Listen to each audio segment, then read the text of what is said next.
you're the lobby manager, right? Yes, I am. How may I assist you? We're the Nameless from the Astral Express. We wanted to check in, but there's something wrong with your system. The lady at the front desk said she would contact the manager, but now she's nowhere to be found. Now, we've been waiting here forever, without any food or water. What the fork, man? Is this how the family treats its guests? Is this your idea of street smarts? Starting an altercation? It's called standing up for your rights. I apologize for the inconvenience. Please wait while we try to contact Mr. Sunday. I'll arrange 2 premium seats in the VIP lounge so you can rest there while you wait. See? Just like that. Just don't call yourself Nameless next time. Wow, this bar's something else. Certainly worthy of the planet of festivities.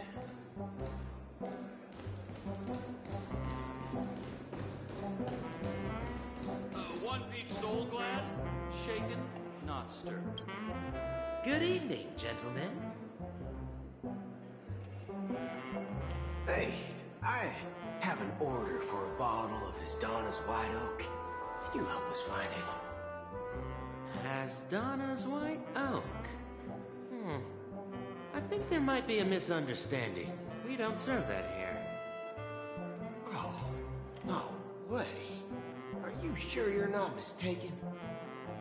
If someone had reserved such a beverage, I would definitely remember it. It sells for hundreds of thousands of credits per bottle, after all. I couldn't afford to cover for such an item if it were broken or lost. That's strange. Well, could it be that the memo keeper couldn't afford it? What should we do now? Oh, no need to rush. Let's grab some drinks first. Maybe I arrived too early and he hasn't come yet. Let's see what kind of juice malts you all have here. Well, give me a glass of Heenum Valley, 40 years. I'll have it neat. No ice.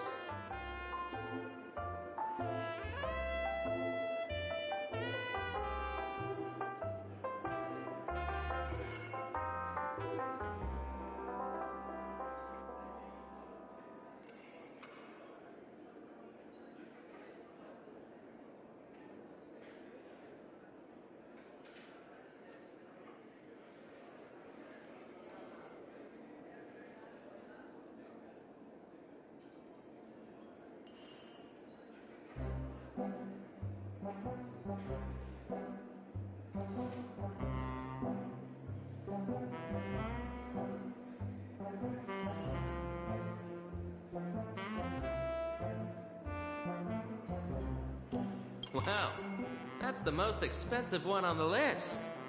You have a taste for the finer things. It's on the house, anyway. What can I get for you? Anything you recommend is fine. Then I would recommend today's special, Glass Village. It's classic Soul Glad mixed with Laboon juice. It's refreshing and suits your cool demeanor. Just 1 minute. Ah, this flavor. Dynamite barbecue with rocket fuel. Oof! Really hits the spot. Truly the finest sherry cask aged malt juice in the cosmos. Dynamite barbecue with rocket fuel. Is that really something that humans enjoy? Hey, this guy doesn't know anything at all. As long as you're satisfied, dear guests, please enjoy. Let's give the memo keeper another half-system hour. If she doesn't show up, we'll need to come up with a new plan. In the meantime, let's take stock of the situation. What do you think? The situation is unclear. Something must have happened on the planet of festivities, but the public is unaware of it. Someone in a position of power within the family must be covering it up. It's unusual for the followers of the Harmony to invite other factions, let alone the IPC and the Masked Fools. If what you said about the Emanator of the Nihility is true, the situation in Penacony is a little complicated, to say the least. Actually, there's something else I'm concerned about. Regarding Acheron. As you know, the faction that follows the path of the Hunt are some of the most dangerous folks in the cosmos to mess with. I mean, who in their right mind would impersonate the Xianzhou Alliance or the Galaxy Rangers? It's like asking for a death wish. Isn't there a saying among the Xianzhou people that the Rainbow Sect lets their luck's arrow do all the beating? Talking. Do all the talking. Well, you know what I mean. Even though the Galaxy Rangers have been out of sight for years, we've been keeping an eye on this region. Even the dumbest criminals know better than to mess with the Annihilation Gang, much less the Rangers. But that Acheron lady, she doesn't seem like a lunatic at all. On the contrary, she's highly logical and organized. She knows exactly when to hold back and when to strike without mercy. And do you believe that someone like her would have an ulterior motive for impersonating a Galaxy Ranger? I'm not entirely sure, but I do have my suspicions. Maybe she knows a Galaxy Ranger, or perhaps she's trying to lure us out for some reason, which I can't figure out. Anyway, what worries me more are the anomalies within the family. They've summoned followers from various paths for the festival. No matter how generous such a gesture is, this move seems highly unusual. Unless the invitations weren't sent by them. If that's the case, it's even more intriguing that the family insists on organizing the Charmony Festival, despite the chaos. Maybe it's Shipei the Harmony pulling the strings. We find it beyond human understanding because it wasn't arranged by humans at all. People do stupid things out of irrational impulses. They abandon their principles when self-interest is involved. They believe in things they know they shouldn't, and fudge, they even break their own rules. But eons don't. They stick to their determined path and never turn back, even if they reach a dead end. You think Shipei's will is behind all this? It may not necessarily be Shipei. There's definitely some higher entity involved. I know it may sound pessimistic, but if human free will were reliable, why would we even need Galaxy Rangers? It's much simpler when you boil it down to the eons and paths.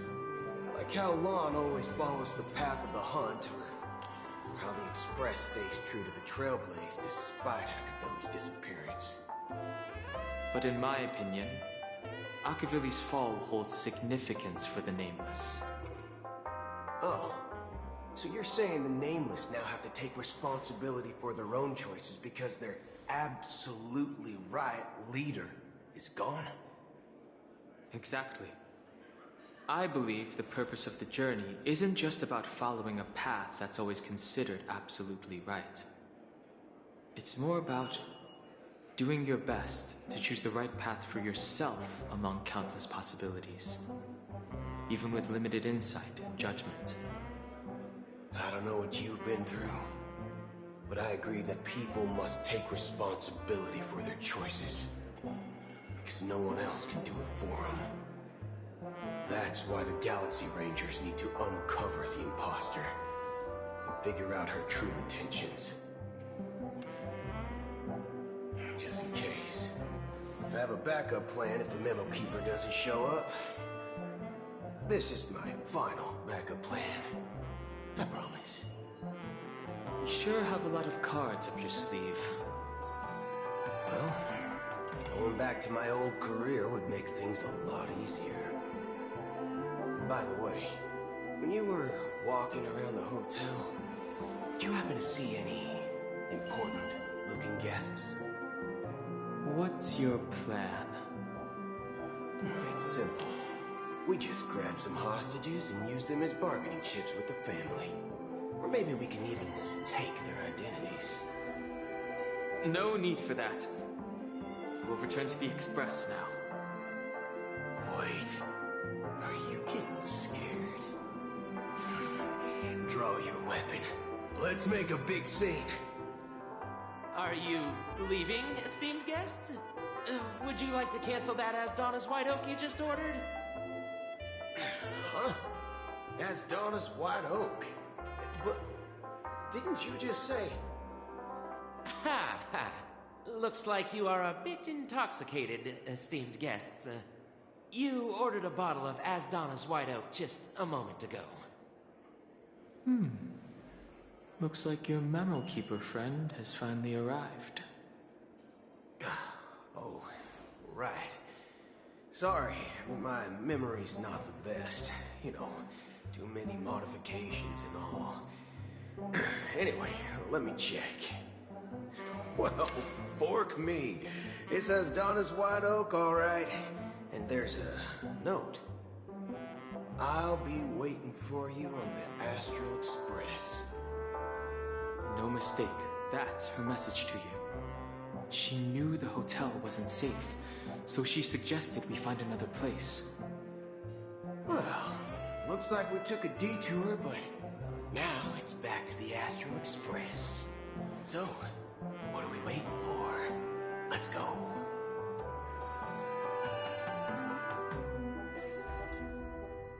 You're back? Two guests just boarded saying they were looking for Boot Hill, so I told them to wait in the parlor car. Oh, just in time. 2 guests? Yeah, or 2. Look, we welcome all passengers on the Astral Express, but sneaking in like that, you have no regard for etiquette. My apologies, Conductor. It was an oversight on my part. I assumed you were already acquainted with the garden. Given the chaotic situation in Penacony, the Nameless are the only ones we can truly trust right now. You are the Memo Keeper. Pleased to meet you, Dan Hung. I've seen you in others' memories. And as for Boot Hill, this is our first face-to-face meeting. I hope you enjoyed that bottle of Astana's White Oak. You sure have a refined taste. Finally, Memo Keeper. Well, let's cut to the chase. Spill everything you know. That's precisely what I intend to do. But before that, please allow me to introduce myself. My name is Black Swan, and I serve the Garden of Recollection as a Memo Keeper. As for Acheron's story, I'm sure she knows it better than I do. Greetings. I'm Acheron. What? You Garden of Recollection shirtbag! You betrayed me! I apologize, but she did that at my request. Due to certain reasons, I have been exiled by the family. Thankfully, this Memo Keeper came to my aid and helped me escape their surveillance unnoticed. To be honest, it was more like stalking than helping. And the process was far from unnoticed. But we did escape. I asked her to guide me to a place beyond the family's reach and to contact a few trustworthy individuals, namely all of you. Trustworthy? Son of a nice lady. You think I'm dumb or something? How about this? I'll put a few bullet holes in your head and see what secrets spill out. Then, we can talk about trust. It doesn't have to be like that. I'm willing to answer all your questions, but not right now. If my cover hadn't been blown, we might have had more time, but at the moment, we don't have any other options. No other options? What do you mean? This is the only way I can ensure everyone's safety. I kindly request an immediate warp jump out of the Astana star system.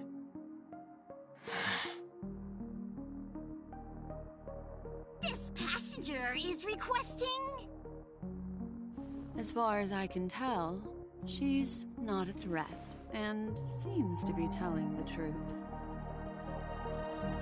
I've briefly traveled with your companions and know their whereabouts, Dan Heng. Please rest assured, your nameless companions are safe, but they need our help. As for Boot Hill, you may have guessed. I've been waiting for you. Galaxy Rangers are known for their elusive nature and limited contact with each other. So this was the only way I could reach out to you. Only by doing this can I find a true Galaxy Ranger and fulfill a long-standing promise. To return his relics to their rightful owner. Someone once told me that every rainfall is like a gift from the heavens, a sign of their mercy upon the world. Raindrops are said to be the tears of the gods, shed in response to the sorrows of the world. Their constant pouring is a reminder that the gods haven't abandoned us yet. So, how long has this rain been going on for? I used to believe, just like you, that it would eventually stop. Years and decades passed. And in the end, such hope faded away before the rain did. Looks like the god you mentioned doesn't exist after all.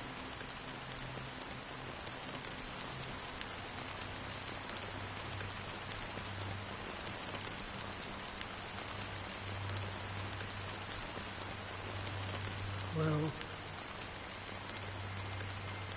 let me share a story.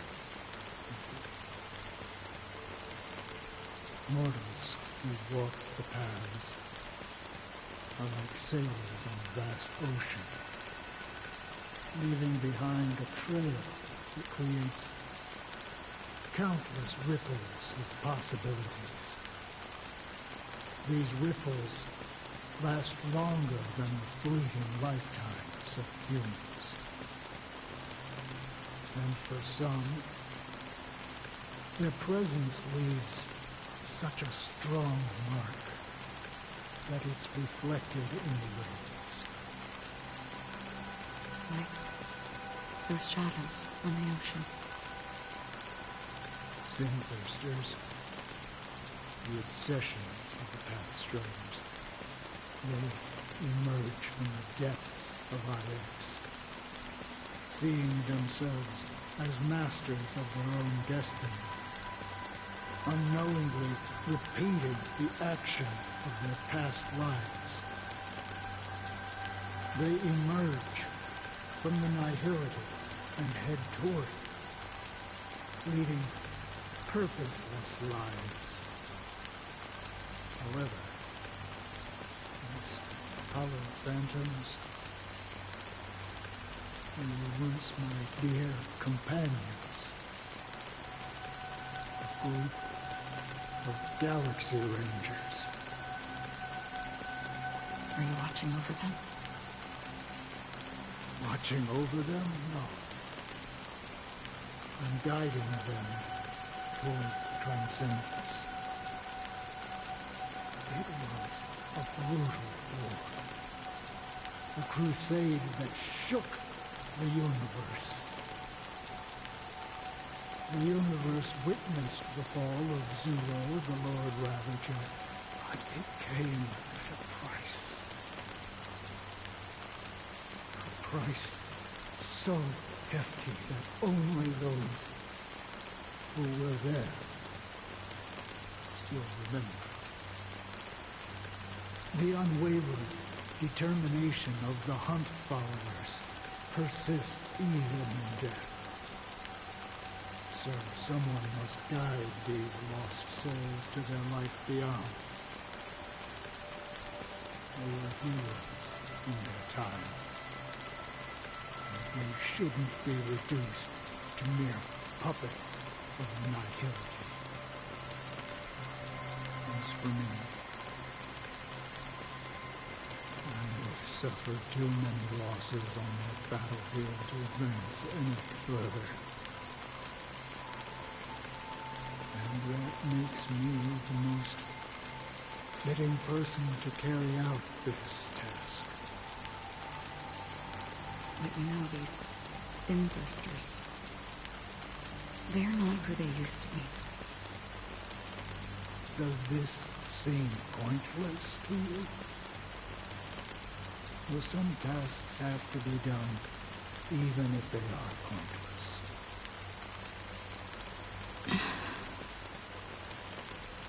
I can help you. For what? For the meaning of the nihility. That's what I've been seeking. I see. After all, this realm is off limits to ordinary souls, right? Thank you, stranger. I wish that you find what you seek. Before we part ways, I have one more question.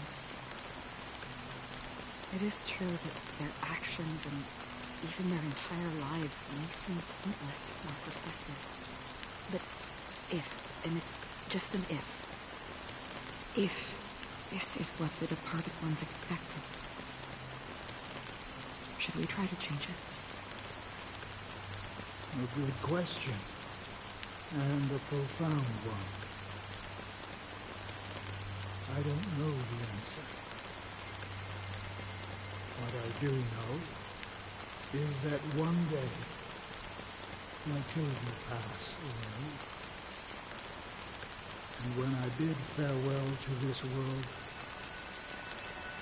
someone will stand at my grave and place a bouquet of flowers on it.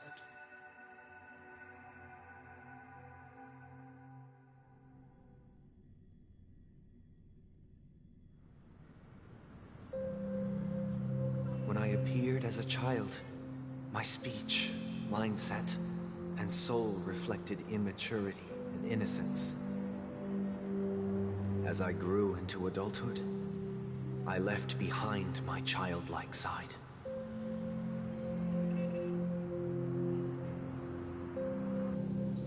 I humbly request your blessings, esteemed advocate of Shipe. Come to me, my kinship.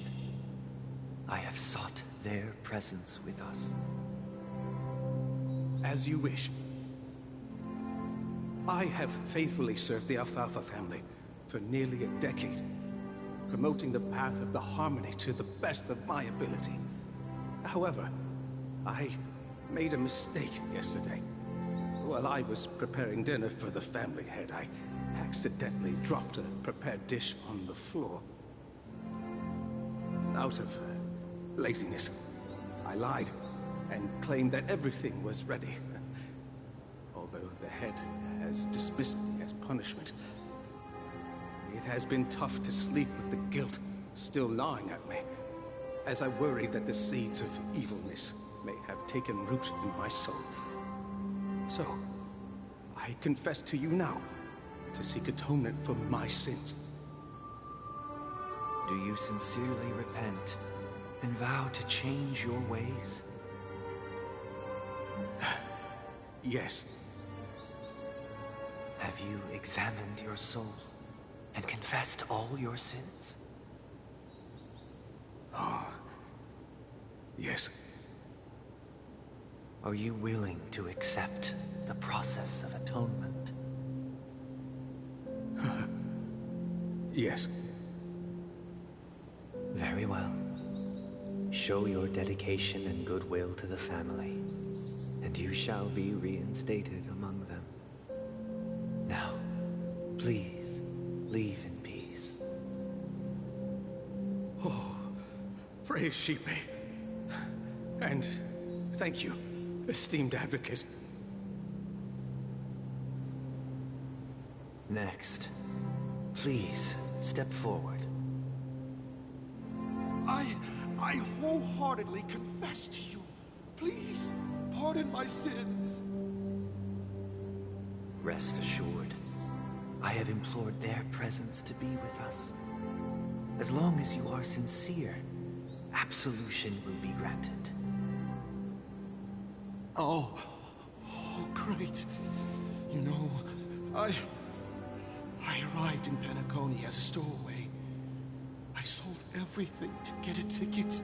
My house, my land, and my 2 children.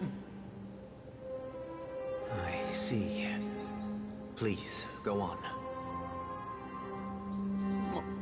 My children were starving, and I hoped they'd have a chance at survival if they became slaves here. If I can strike it rich here, I'll lift them out of that situation and give them the life they deserve. But the Bloodhound family got wind of it.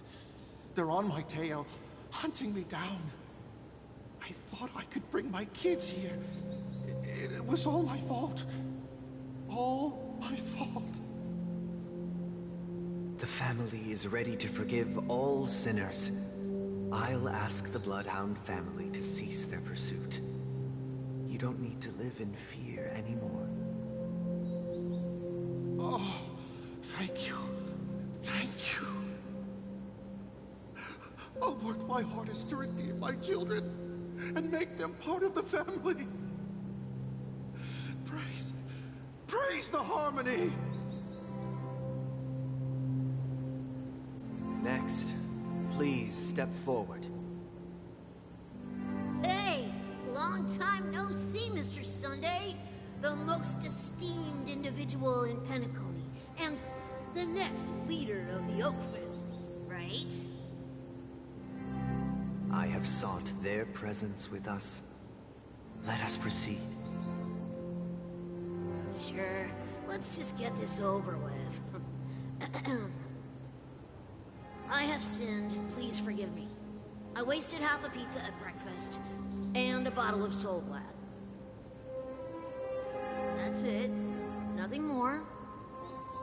When we wrap this up, I've got a robo-ball game to catch, you know? Do you seek to atone for your sins through good deeds? My sins? Starting to sound like a saint, huh? Well, let me tell you something. Neither the family nor you have the right to judge me. You think nobody knows what your precious family has done? About the watchmaker? Huh?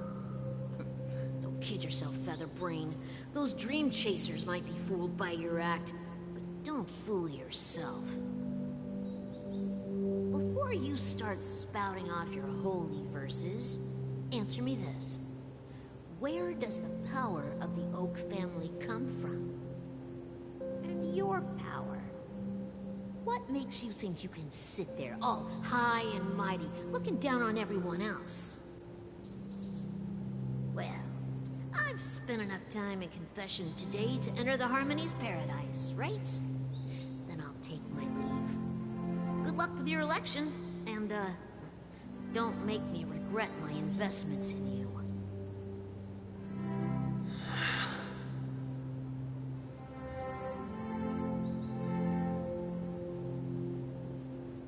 Oh, revered triple-faced soul, hear my doubts. Who can judge the strong when their power hides their crimes? Who can vouch for the weak when they will pay any price to survive? Who can comfort the purest souls when even they get led astray? If the strong defending the weak is truly the foundation of paradise, then who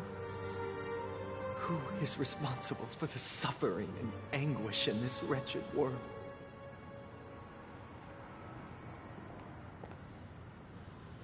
Brother? Brother?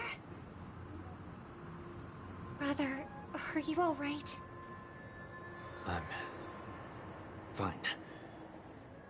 I've been working long hours, and I just made a trip to Dreamflux Reef and back. So, I'm a bit out of sorts. But it'll all be over before we know it. You've been working non-stop on the Charmony Festival, Mr. Sunday, and no one could have predicted this incident. Even if the Stellaron does pose a grave threat, I still feel sorry for all the trouble we've caused you. No need to worry about troubling anyone. The Charmony Festival was meant to spread joy and harmony across the cosmos. But now that we know the truth, I'm afraid we'll have to cancel it. It has always been our wish to make everyone happy, so... we'll do our best to explain everything to the Dream Master. I'm sure he'll understand. Even if the negotiation does not go smoothly, I'll refuse to go on stage. Without the Chord Master, the Harmonious Choir would not arrive, and the Charmony Festival would be just a grand performance, and nothing more. I'm relieved to see your determination. You know, since arriving in Penacony, we haven't had any contact with this Dream Master himself. I'd heard of the heads of the 5 major lineages, but the Dream Master is a mystery to me. The Dream Master rarely grants an audience, even for us. But, given the urgency of the situation, he's agreed to meet us in person. Perhaps he'll be the first guest to meet the Dream Master in years, Mr. Yang. Let's hope we can reach a consensus that satisfies everyone. Indeed. Let us hope so. It's about time. We'll have to get ready for the meeting. I apologize for any inconvenience caused by the urgency. Don't worry. I'll be waiting here. It's Mr. Sunday! Hey, come over here! Looks like someone needs help. Let's go check it out. Thank you for everything you've done. I'll be waiting here.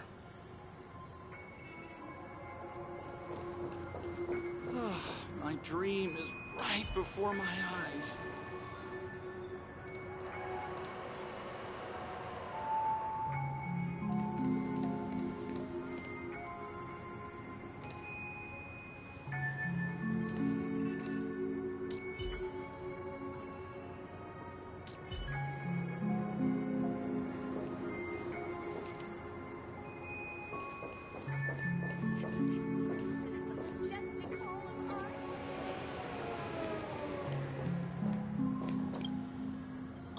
Mr. Sunday. Hey there! Okay, see the moon in the sky? It's about the size of the cap on my Soul Glad bottle. If I just reached out my hand, I could grab the moon, couldn't I? The moon? You mean the Grand Theater? Yeah. Look at me. I've been away from home for too long. I must be missing that moon. But it's no big deal. The Grand Theater here looks much better than the moon back home. It's just magnificent. They told me not to sell everything I had just to come to Penacony. How short-sighted. Selling everything you had? Why would you go to such lengths? Why? Can't you see?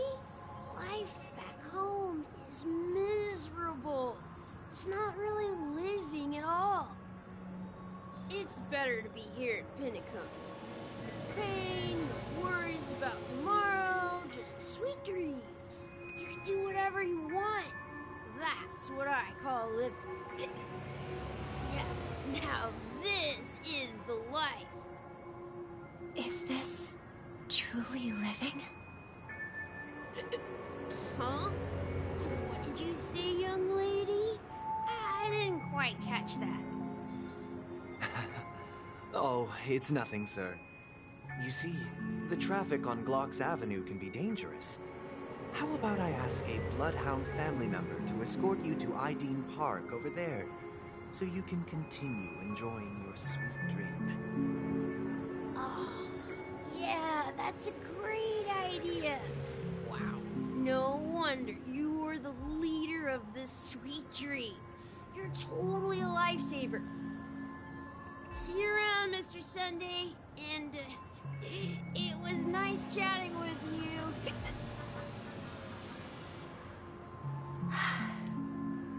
What's up, sister? This is the land of the dreams. But why do they live like this?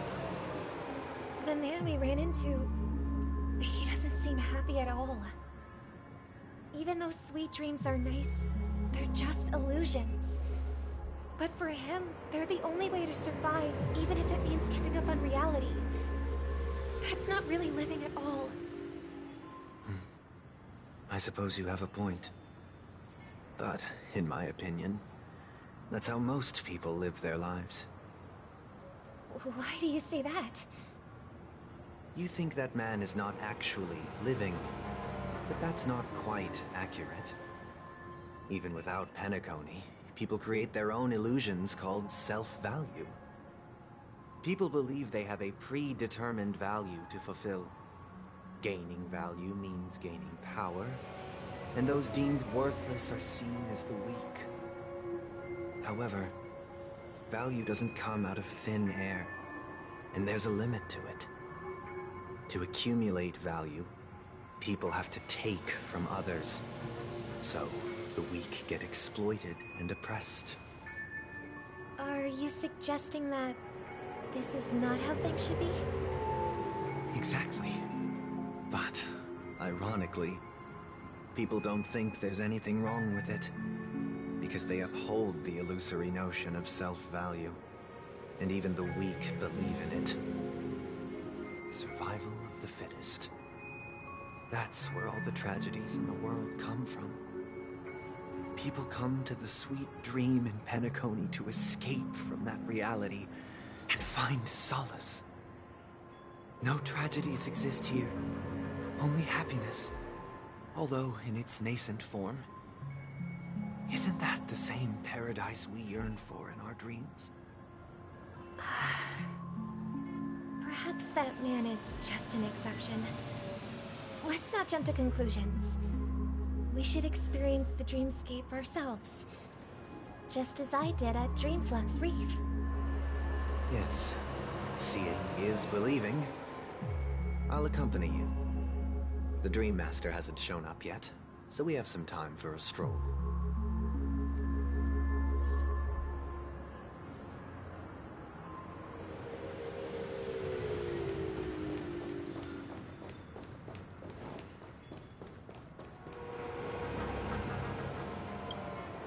Glad to meet you again, Robin. How are the preparations for the Charmony Festival coming along? We're all so excited about it.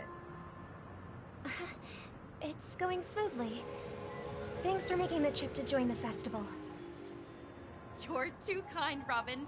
It's a pleasure to have guests from all over the universe celebrating day and night. I can't stand being lonely or bored, so this jubilant dreamscape is perfect for me. But if this went on forever, would it get boring too? Nah, not at all. Who would get tired of having so much fun? Every day, you get to wear fancy clothes, explore all sorts of dream bubbles, indulge in delicious food without gaining weight, and you never get old or sick. As long as you can afford a room, this place is the ultimate paradise. But you know that only a few things can be brought back from the dreamscape to reality, right? That's exactly why I don't plan on bringing anything back. Just enjoying the dream itself is good enough for me. I mean, I'm not one of those long-living species. I only have around 60 or 70 years in this lifetime, and there's so much to worry about. Being happy here is pure bliss. Only in this sweet dream can I truly feel like I'm in control of my life and fate. Who would want to go back to reality after experiencing this bliss?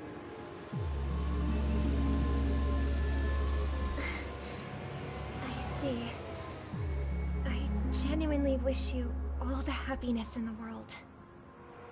And I wish you a fantastic performance, Robin! I'm off to the Blue Hour for the ball. See you later.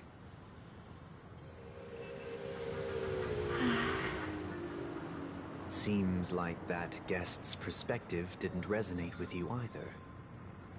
She had a valid point. I could sense her genuine happiness. It's just that...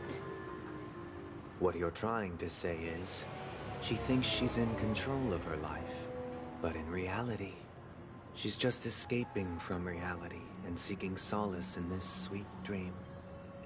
Once she steps out of this sanctuary, everything will be lost. Well, she did make mention of being able to afford a room, didn't she? However, the paradise in our dreams, it doesn't have to end. No. And the paradise we yearn for shouldn't be just a fleeting dream either.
The scenery in this dreamscape is truly breathtaking, isn't it?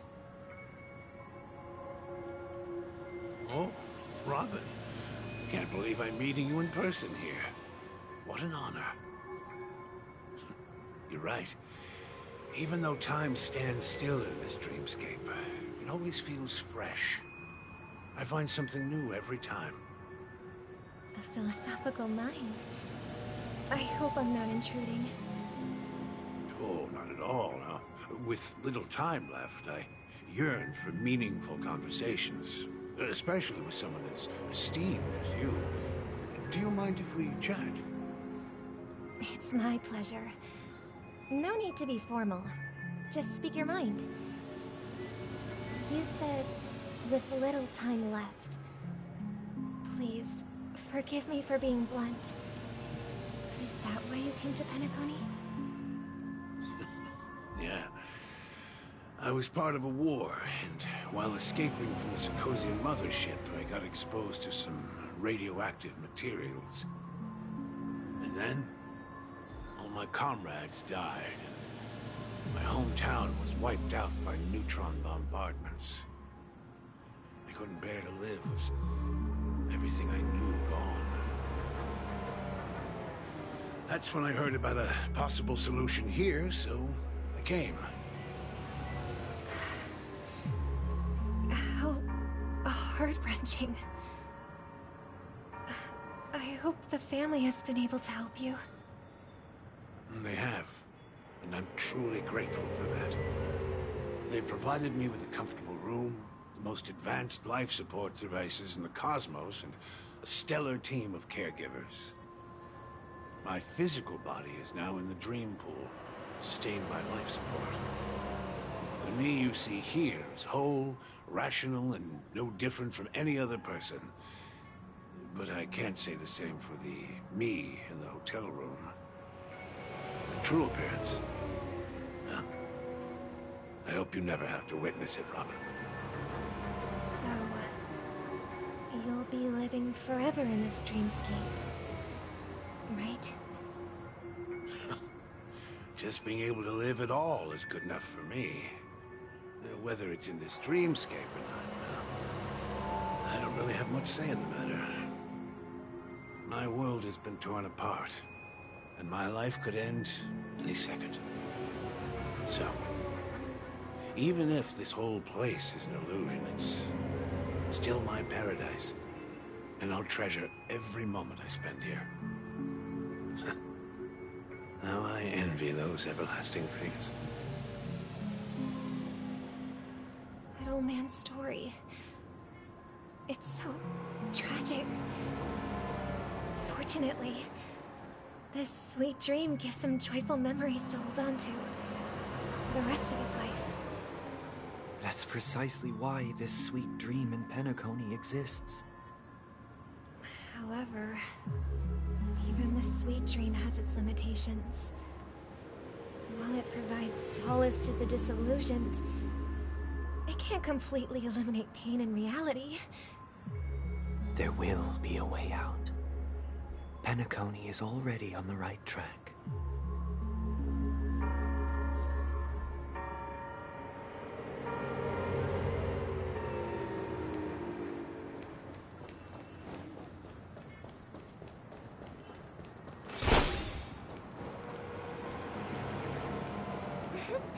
Look what we have here. A lovely young lady. Wait, is that me? Brother, what a surprise to see you again. Show yourself. Your trick won't work on us. I've heard that a skilled masked fool received an invitation too. That must be you, right? Did you enjoy yourself? Barely. The people here are way too gullible.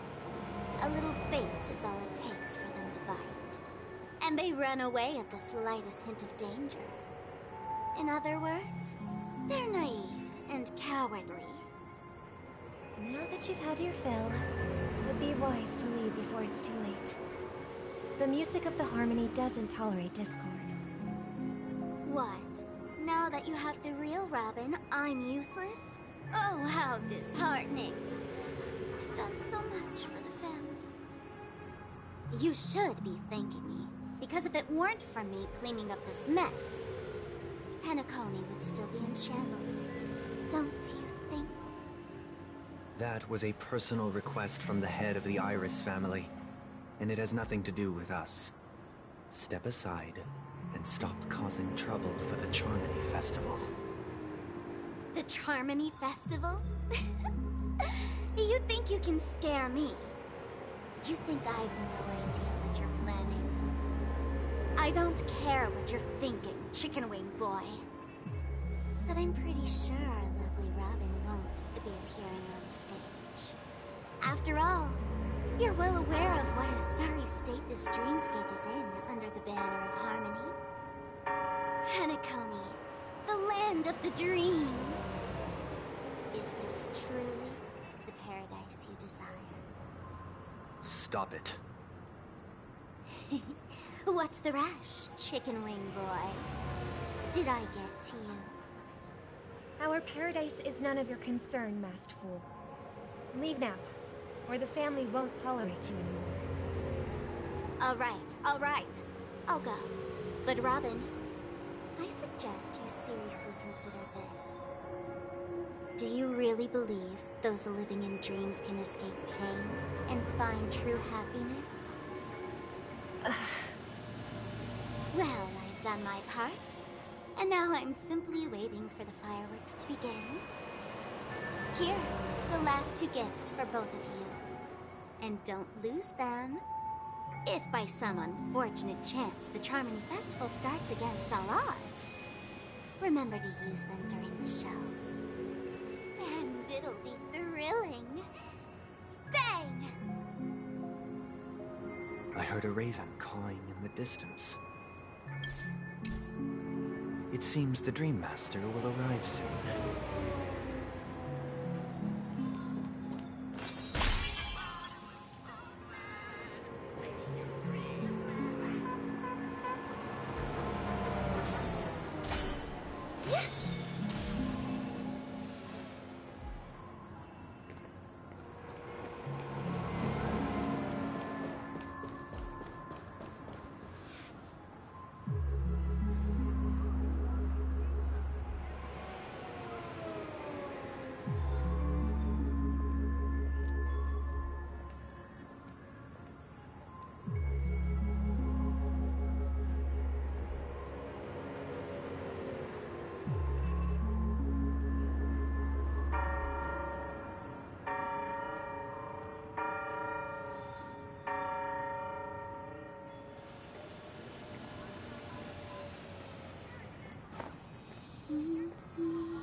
Let's wait here for the Dream Master to arrive. Okay. By the way, brother, I heard you no longer have a sweet tooth. Back when we were kids, you used to steal my desserts. Seems like a lot has changed during my absence. What exactly happened? Well, someone has to stay awake even in this sweet dream. But that someone doesn't have to be you, or anyone in particular. You're carrying too much on your shoulders, brother. The paradise in our dreams. It shouldn't be like this.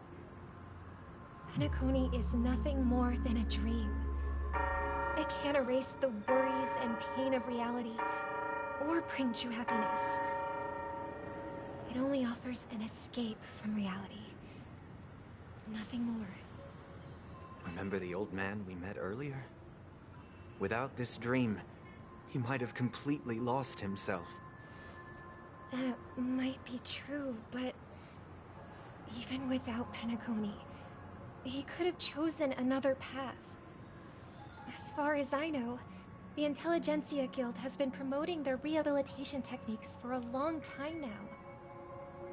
That path may have been more ordinary and challenging, but now he is receiving hospice care in a comatose state, and his fate healed.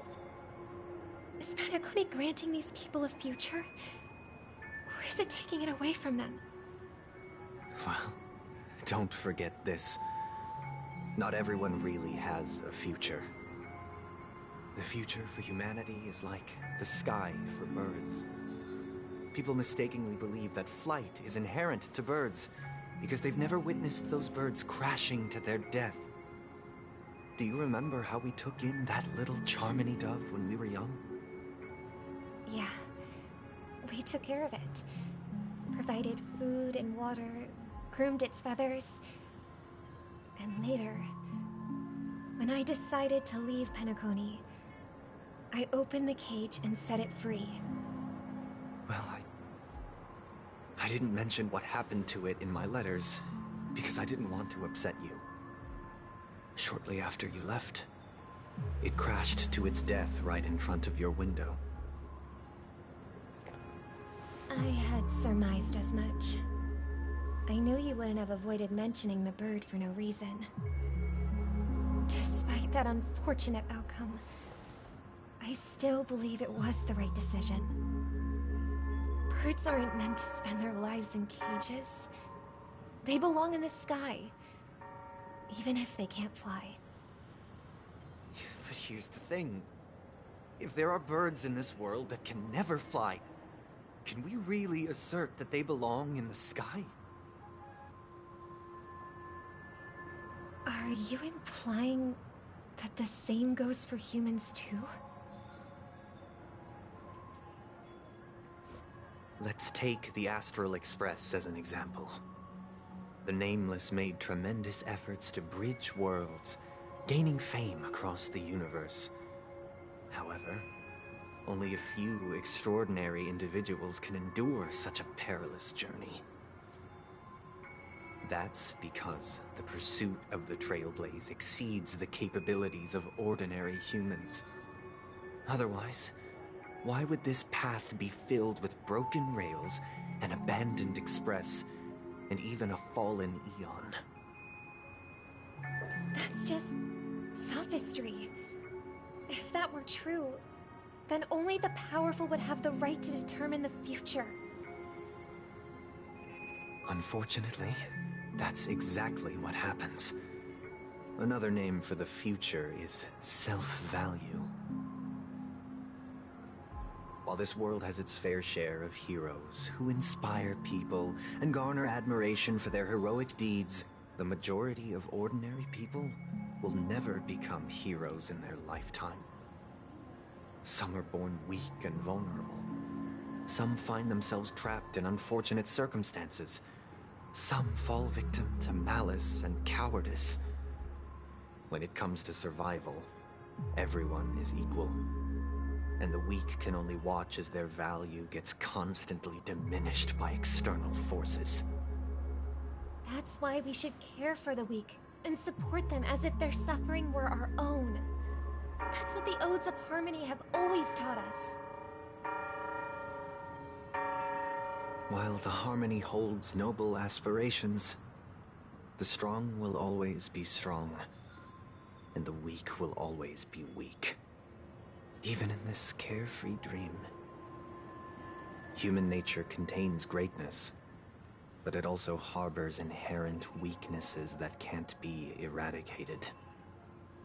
In the end, if people can't even secure their own survival, they won't care about the illusory future of equality. As long as the law of survival of the fittest prevails, there will always be fledglings crashing to their death. But if people don't live for the future, do they merely exist for survival? If even you, my brother, don't believe that the Harmony will save the weak, then which Eon can make our dreams come true?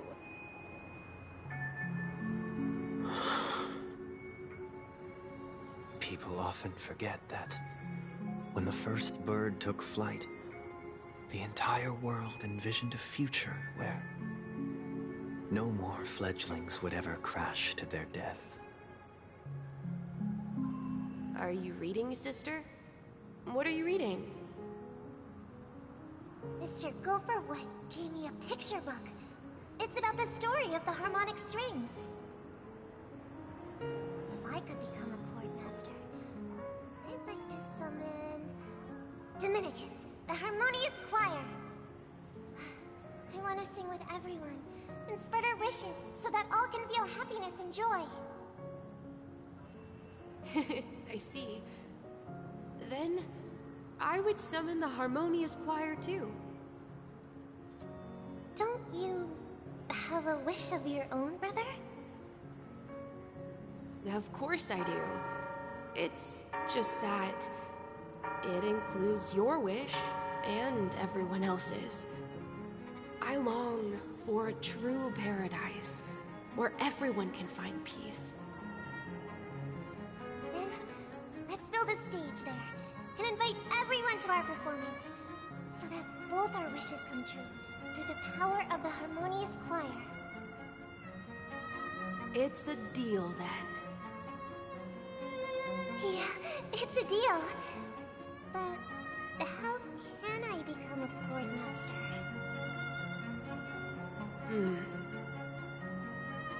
Maybe you'll have to become a star first.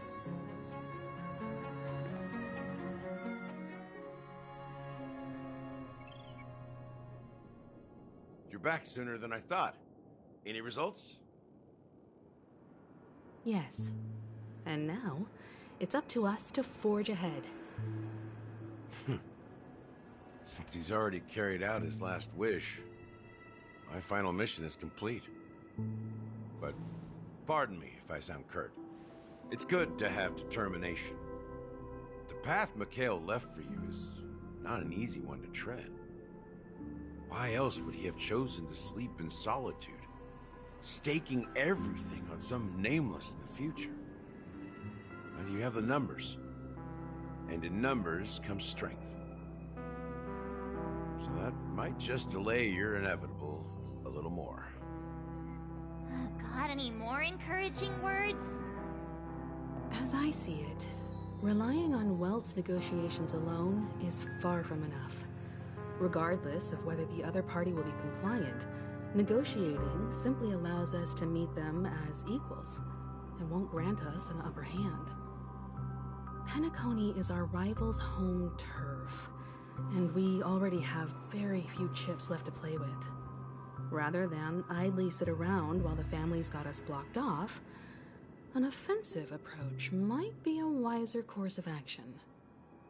We're more familiar with the Stellaron's properties than most, and since it's the key to stabilizing the sweet dream, it's vital to the family's interests.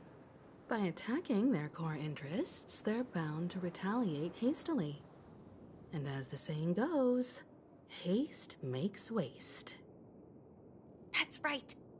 As long as we pose a threat to the Stellaron, either with words or otherwise, we have a chance at gaining the upper hand. But the problem is, on the eve of the Charmony Festival opening, how exactly are we going to get close to the theater? Family security will be airtight, and if we brute force it, even if we succeed, it's too risky. So, no one's gonna say anything? Then I'll raise my hand. I know the answer to this question.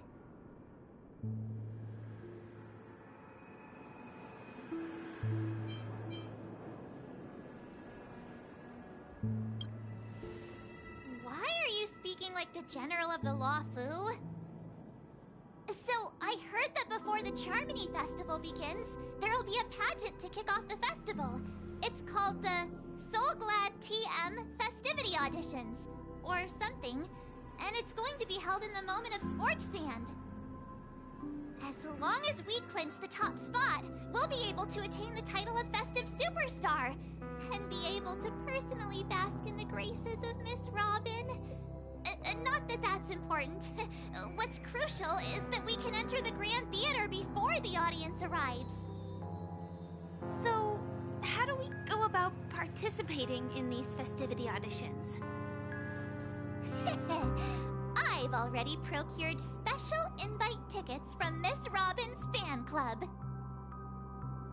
To tell you the truth, I had been preparing to join the auditions all along. But now it looks like even if I scrape through, I probably still won't have the chance to shake Miss Robin's hand. So they're still running this thing, huh? It was originally just a publicity stunt, set up by Mikhail to drum up attention. But it looks like it might be worth a shot. We'll follow March's plan. Mr. Gallagher, will you be joining us?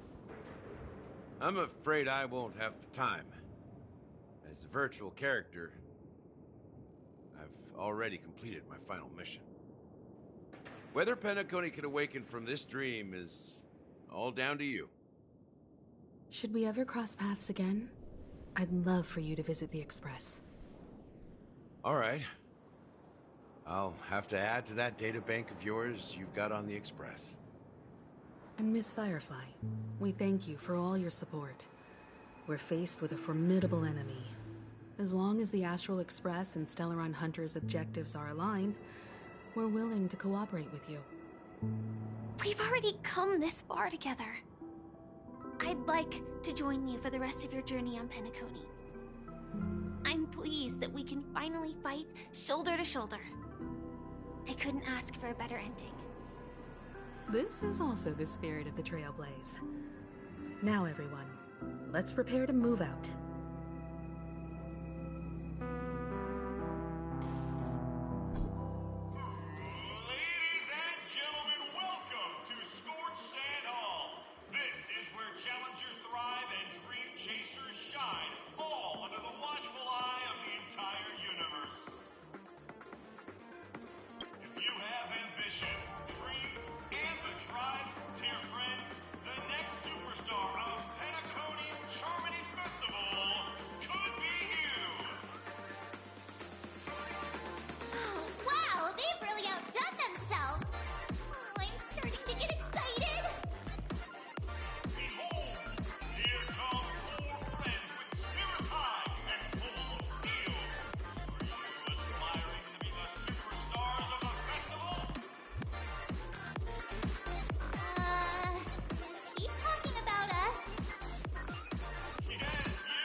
As the last group of contestants, how confident are you in overcoming all of the challenges? Would you be open to a brief exclusive interview with us? It'll be quick. Your journey is long and fraught with peril, yet under a sky blanketed by banners, you vie for the crown. The sword and rose! Protect the beauty! The beauty, the beauty! Magnificent and majestic! A knight's head is hard as steel. Brotherland's focus is stubborn as a heel. We don't all have to be winners, but if we don't have fun, we'd all be sinners. People are pouring in.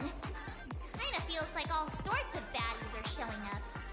Let's get in there quickly and enter the competition. Ladies and gentlemen, please make way. Make way. Coming towards us now is one of Penacony's top 10 wealthiest tycoons and the soul-glad business empire's founder, Mr. Dean. Allow me to introduce myself. I'm the director of Soulglad's factory, Dean Lee. My four friends, introduce yourselves to the audience across the cosmos. Hello, everybody. I'm Himiko, a nameless from the Astral Express, and these are my companions.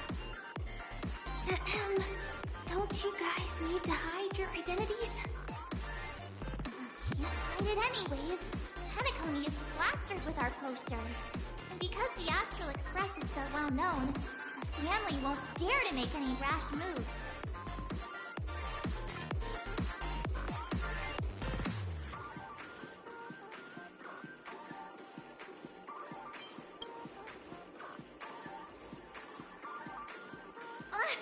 Don't expose my net handle to everyone! Hello, everyone! I'm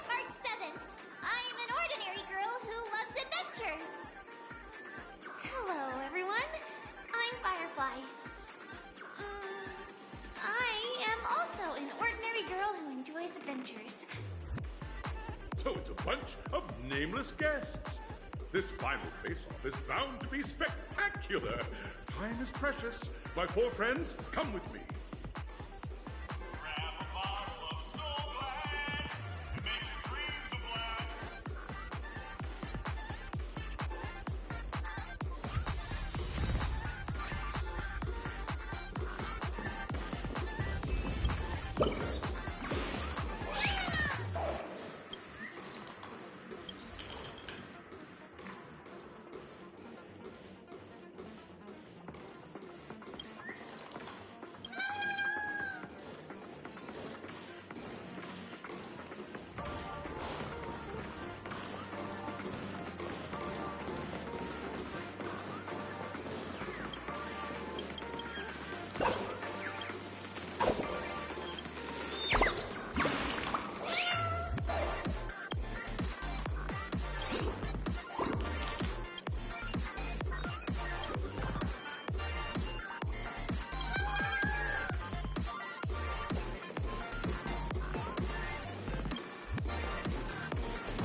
This place is buzzing.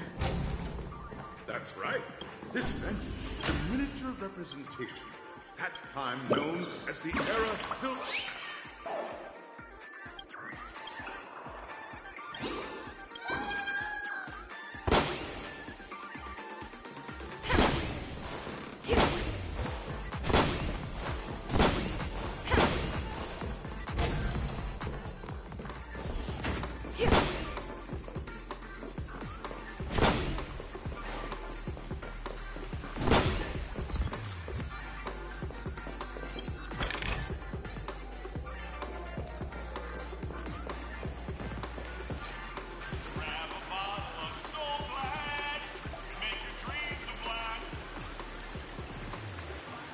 Nameless, your arrival reminds me of the grand occasion when Penacony was first established. I was still a young, bright-eyed lad back then, lured here by the watchmaker's ads, full of zeal and ready to make my first fortune in life. Once, during a particularly grueling day, I passed out and was resuscitated by a drink from Mr. Sousa. That sweet taste has since been etched in my mind, and that was what drove me to create the Soul Glad that we all know and love today. The dream-chasing era was truly a wondrous time. Oh, I miss those days, and the watchmaker. Scorchstand Hall is my homage to that time of boundless possibilities. I wholeheartedly hope you make it to the finish and emerge as the next superstars of Penacony. Now then, is there anything you'd like to say before the competition officially begins?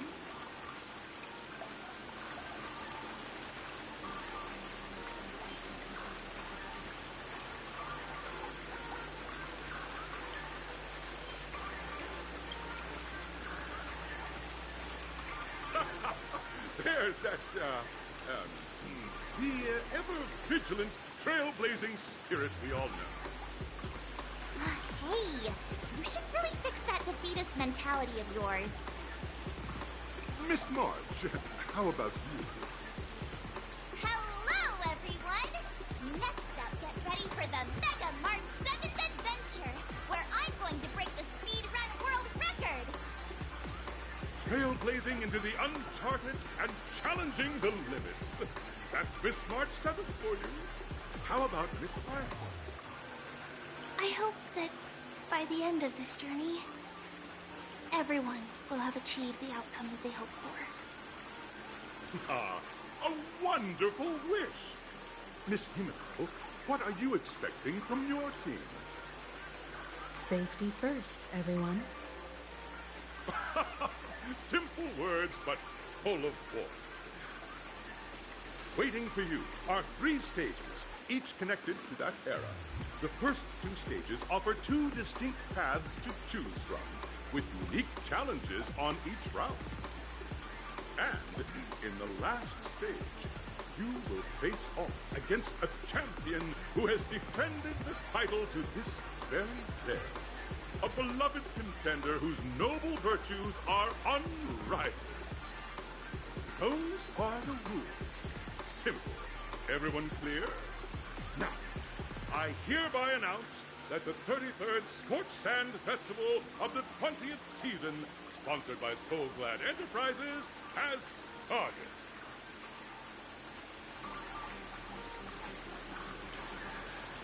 Everyone, as the Charmony Festival is drawing closer, we must reach the end as quickly as possible.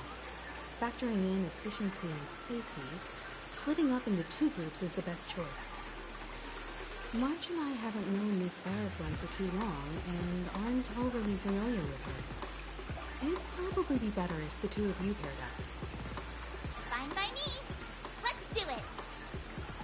All right. I don't have a problem with that.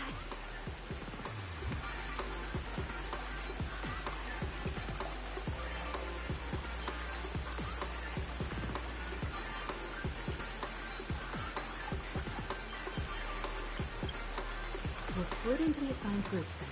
Let's not waste time.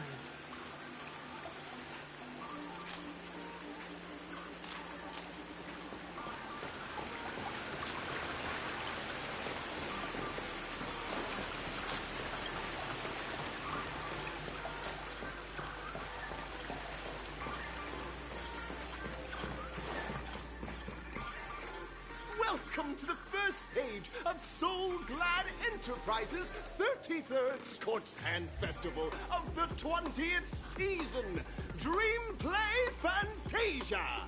In this stage, you can choose between two challenges, the School of Acting or School of Action.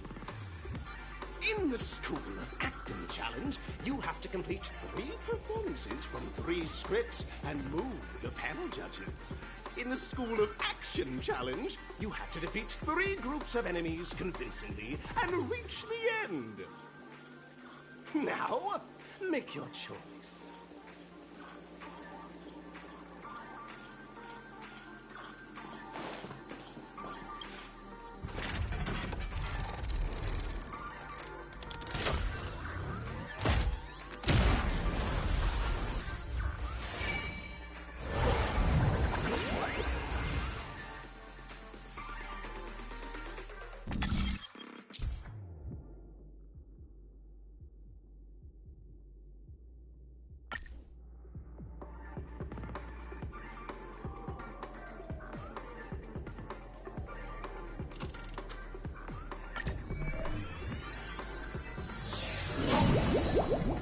Stage of dreams for those who dare to dream. Welcome to the School of Acting stage.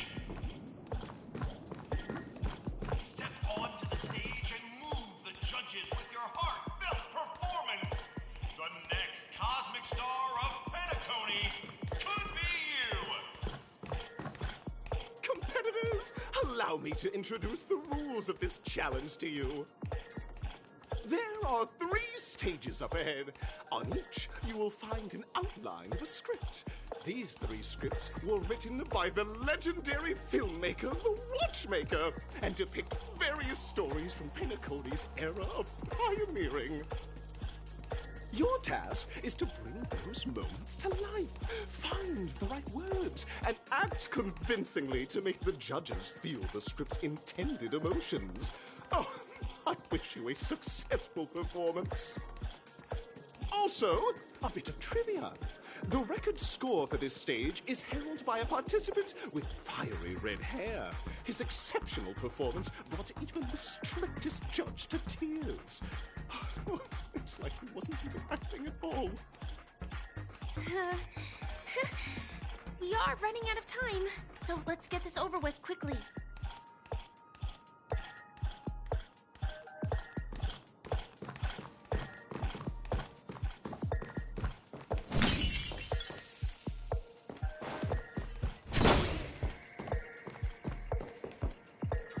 Just take a look at this pair! Such stark quality. Since you come as a pair, I'll prep a two-person scene for you. You two, are you ready? Envision that you both, driven by the spirit of exploration, are arriving at the land of dreams that is Penacony for the first time. But instead of lush lands, you find yourselves amidst swirling sands and desolation, far from the paradise the Watchmaker described. You're driving an old clunker through the wilderness of the dreamscape, braving the cold wind, choking on the dust, and suddenly, a fierce memory zone meme blocks your path.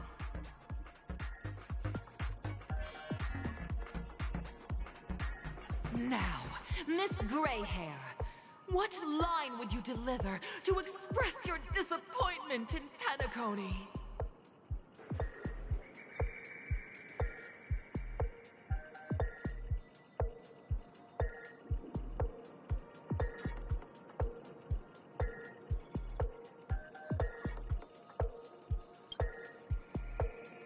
No, that's not right. You're trying to express disappointment. Why do you sound so chipper?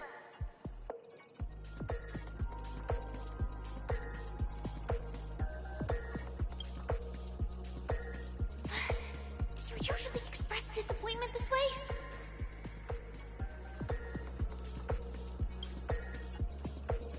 Very good. Now, though you're disappointed, your screen partner is conversely very enthusiastic. Now, young lady, you will say... This is great! I love living on the wild side! Very good, very intense!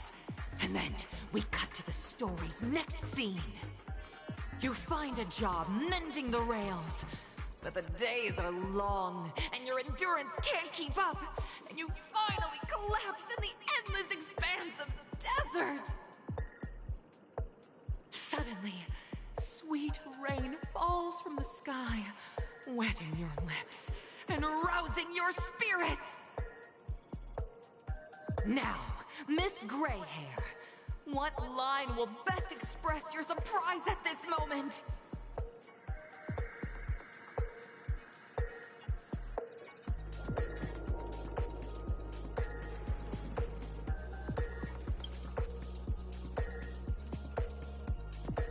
But at this moment, your partner yet gazes into the sky, both her eyes closed. The raindrops fall, blurring her vision, and she tragically says... Perhaps we were never meant to succeed. Right? Fantastic! Both of you have an incredibly solid foundation in dialogue delivery. However, lines aren't everything in a performance. Please continue this story on the second stage. Up next, you'll be challenged with a body language test. I hope these tests won't take too long.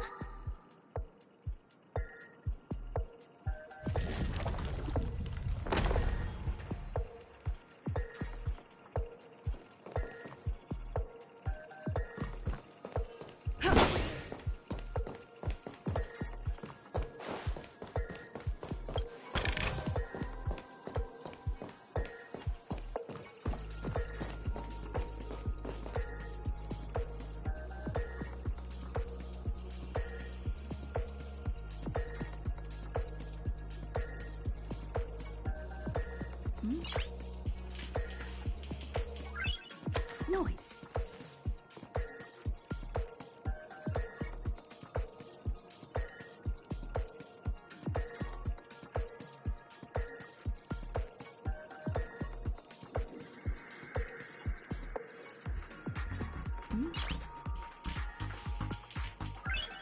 Noise.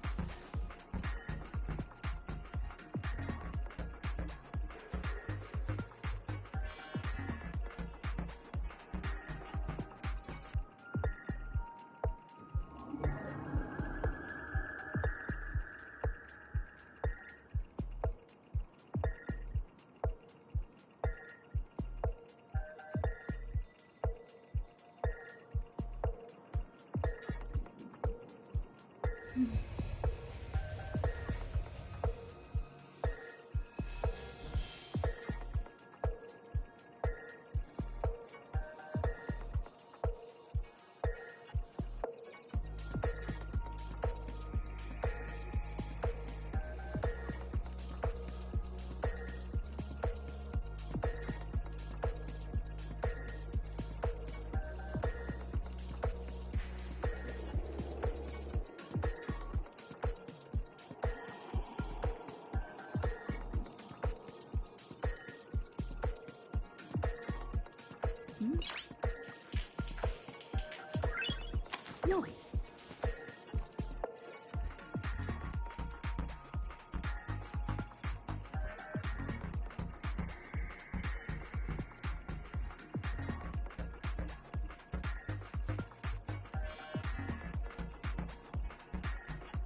Noise.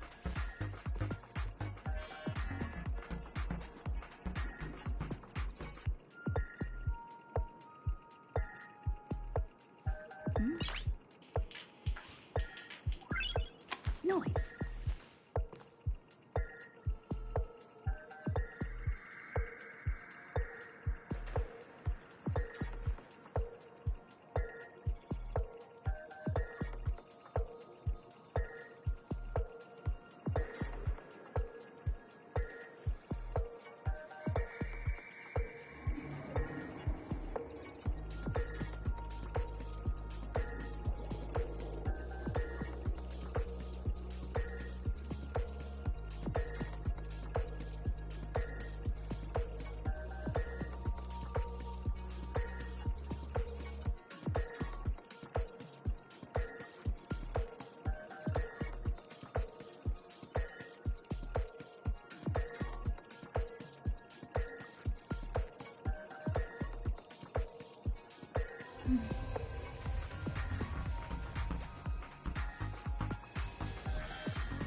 Noise.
Noise.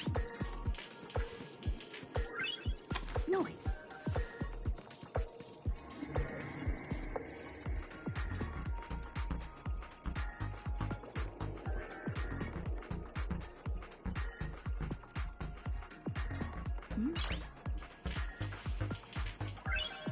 Noise.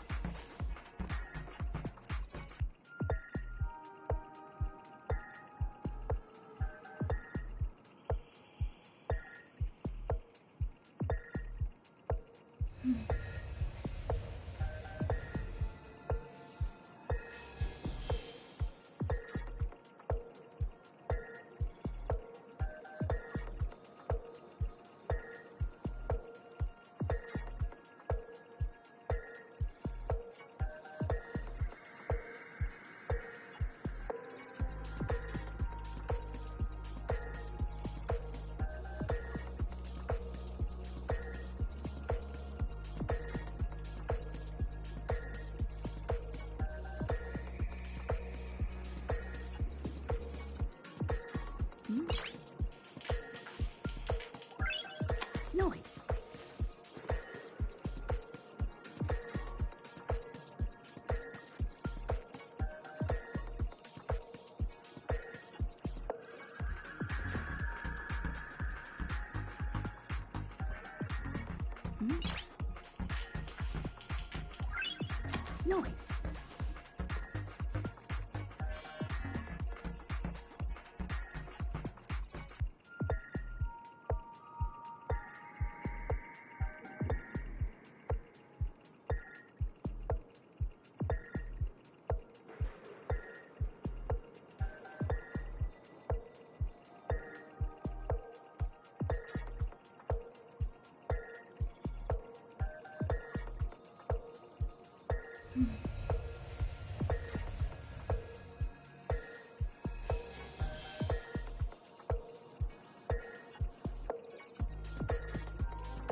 Noise.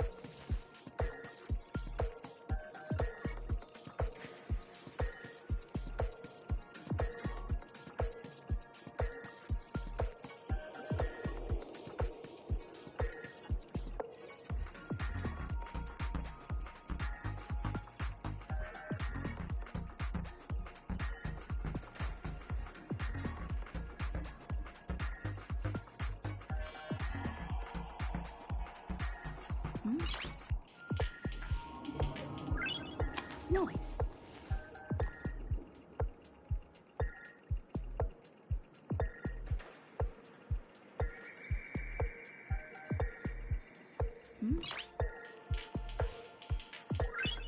Noise.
Here, you two are required to skillfully utilize body language to portray the story context I've laid out for you.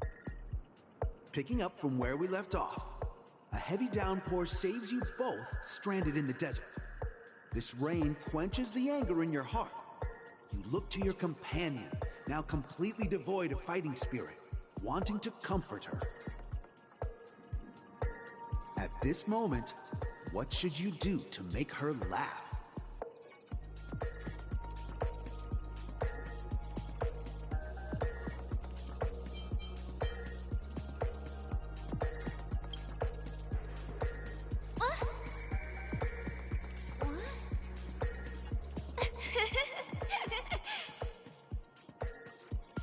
right answer. Your companion sees you rolling about in the sand and thinks about the arduous obstacles along this journey. She can't help but let loose a laugh, rekindling hope in her heart. And so this girl... I'm gonna get back on my feet and keep moving forward. A tug at the heartstrings! The story continues to develop. The heavy rain leads you both to sense a business opportunity, so you start venturing into the umbrella industry. But just as the business begins to pick up, competitors start flooding the market with low-priced goods, squeezing your market share. You have no choice. The goods you stockpiled at high prices have to be sold at a loss. This is a pretty self-destructive move, which drives your business to the brink of bankruptcy. At this moment, what would you, who refuses to admit defeat, decide to do?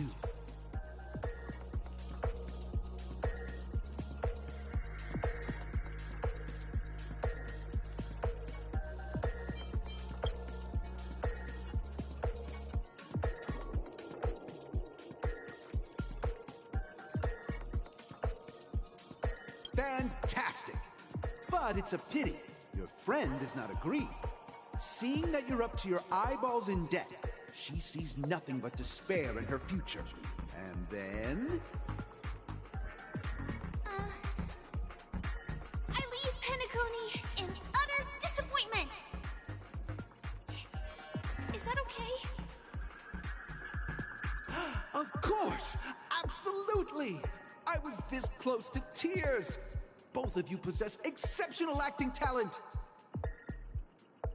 However, the true test is yet to come. You're about to encounter the harshest judge this show has ever seen. You'll need to rely on perfect performances if you want to win them over.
To the final stage. Actually, all the scenarios that you previously encountered were all from the film Once Upon a Time in Dreams.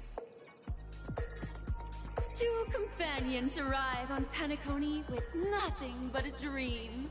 Their desire for achievement is met with continuous setbacks. Ultimately, one continues on, despite spiraling into debt, while the other concedes defeat and leaves. Many years later, their paths cross once more in the thriving Penacony. Yet, they refuse to acknowledge each other because...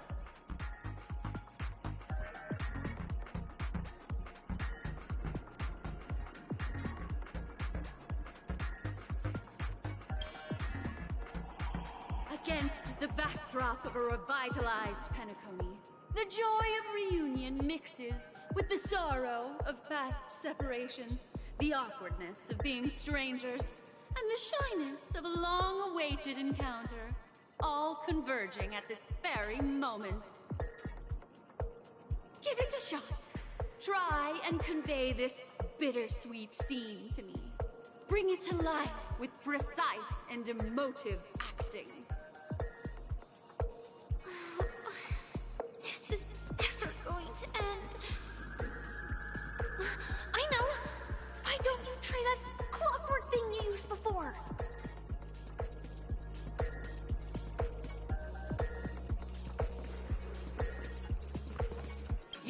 performance is far from satisfactory.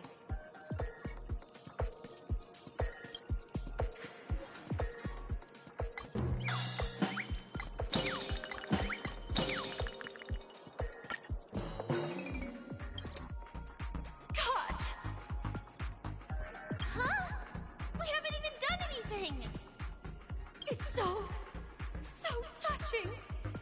Your portrayal outdoes the original. It's simply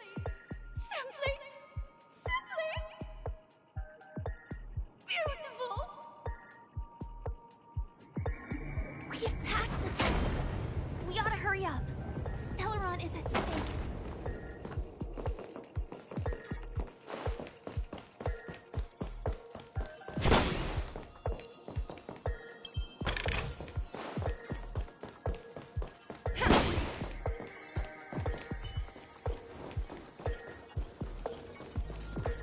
Stream forth. Gleam of old blades.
Congrats to both of you for clearing the stage, but more importantly, are you having fun?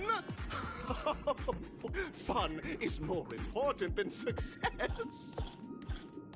Look at the time! You finished much faster than that red-haired contestant did. That red-haired contestant. Who is that exactly? You'll find out eventually, but only if you clear the next test first. Welcome to the second stage of the 33rd Scorched Sand Festival in the 20th season, sponsored by Soul Glad Enterprises. Gunfire time! You have the option to choose gunfire and undergo Brother Hanu's trial, or time, where you'll face Clucky's trial. And now, make your choice!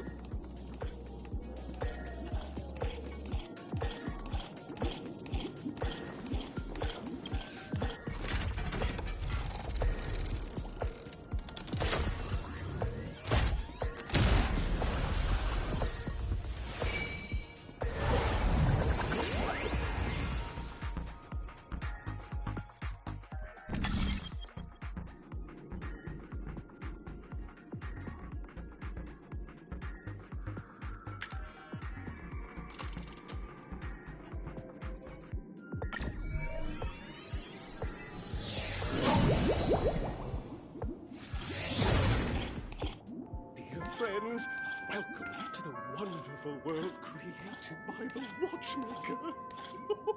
Waiting overhead is the titular character from the beloved Clocky animation, Clocky! It's said that the Watchmaker dreamed up the idea of Clocky when he was just a boy. Back then, he was merely an apprentice in a clock shop. And one night, he dreamt that all the broken clocks started sprouting arms and legs. Like a skilled pilot, he steered them towards the right path. As a classic figure who grew up with many, Clocky truly shaped a generation, solidifying the Watchmaker's pivotal role in popular culture. Contestants, may you have a wonderful time with Clocky. The trial of time. I hope it won't waste too much of our time.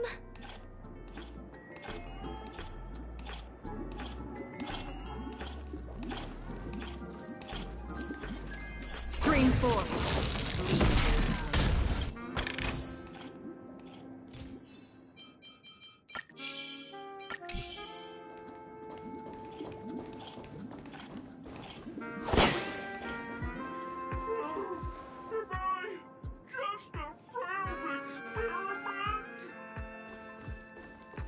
That statue. Did it just speak?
just an expendable failure of a clock, aren't I?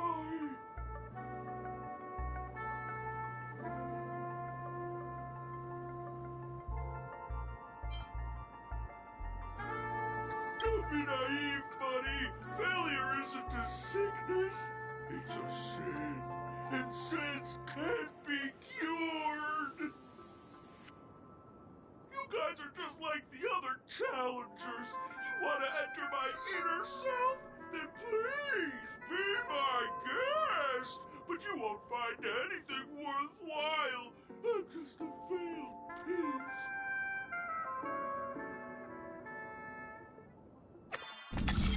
See? I'm just empty inside. Tick-tock! It's time for me to make an appearance!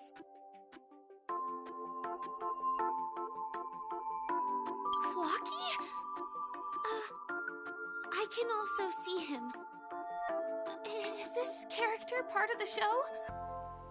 In Dreamville, Clocky is everywhere and can do anything! Like, right now, I could solve this problem with your big ticker pal, Tick-tock! I can't believe it's actually Clocky! Why would you come and visit a failure of a clock like me for no reason? You see, we're all clocks. We're family. I want to help you be happy! Tell your pal Clocky what's troubling you. I came across a startling revelation yesterday. Apparently, Dreamscape Ticker isn't the same as Clocky at all. It's just a discarded prototype from Clocky's early development. Please, just leave me be, Clocky. I just don't know how to face you, because I'm just a failure. Oh dear. Seeing it like this is utterly heart-wrenching. But fear not.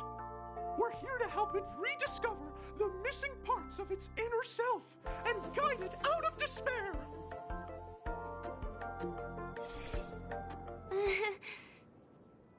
I guess even troop members can experience existential crises. Don't worry, miss. I've already pinpointed its missing parts. Over here, my friends. Better use that hamster ball knight speed.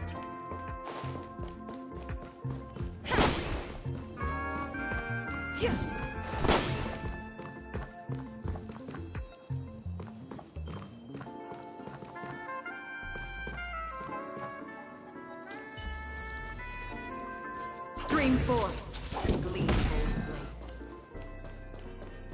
This must be one of the missing parts that Big Ticker needs.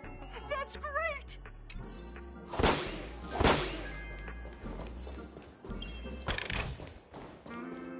We're here! There's a missing part on the opposite side. But how do we get over there? There's also a dream side left here by a Dreamweaver. We're running out of time. We'll have to use it if necessary.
forth, gleamful blades.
Do I hear... Sweet!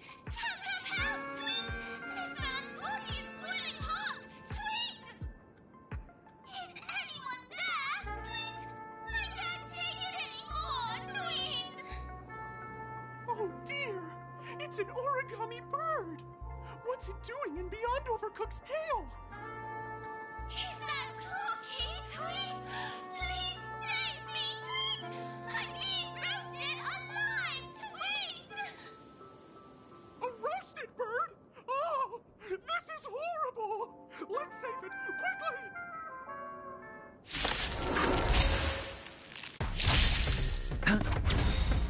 Bust. Or maybe I'll take it all! Harmony and unison.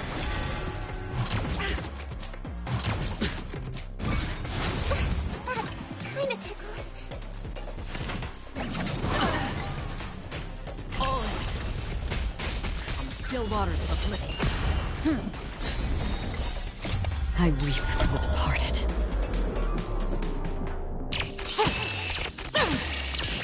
Dusk's reign, it too shall fall.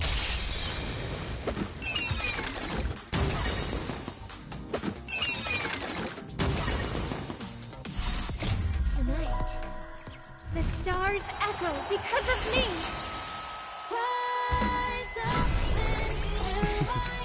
Don't ask, just spend. Existence as fleeting as the dawn's dew, destined for oblivion. Fracture! Flaming lance! Forward!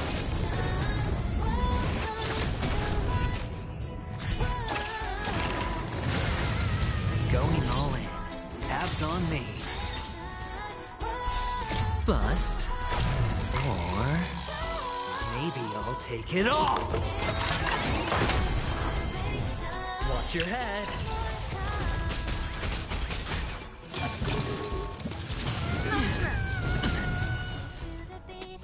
On the still waters of oblivion, I guide the wandering souls.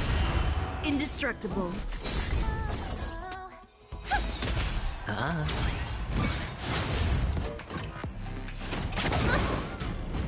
Watch your head. It's on me. Destined for oblivion. Lance forward! I weep for the departed. It too shall fall.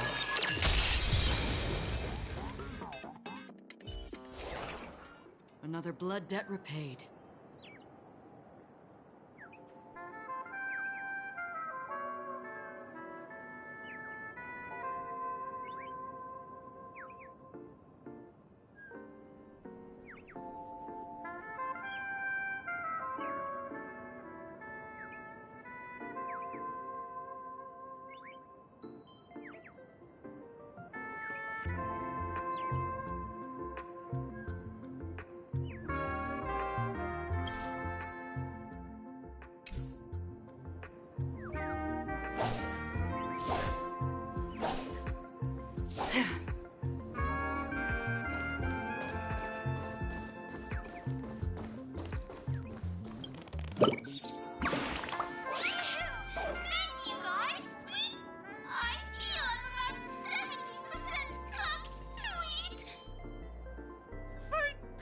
You're okay.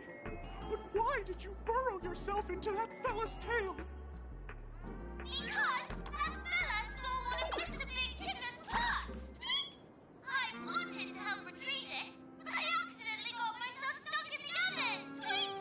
Go ahead and get it, but be careful. It's hot. Sweet. An inner self fragment belonging to the Sweet Dreams troupe? This is just too surreal.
As long as you have these, you'll be able to find closure. Tick-tock! Wow! This sudden surge of joy! It's working! Tick-tock! Next, we just need to enter its emoscape, help connect its pathways, and we're done!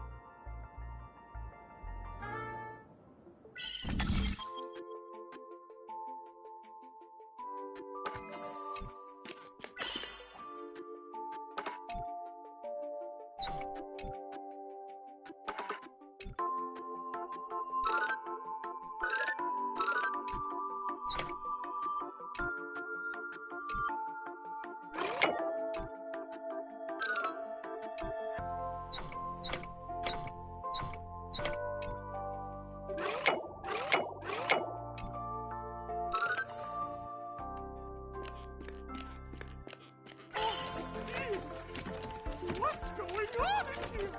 Your inner self is a mess! I'm not qualified to be the real Clocky. Just give up, Clocky. No! This is unacceptable! You have to face your fears!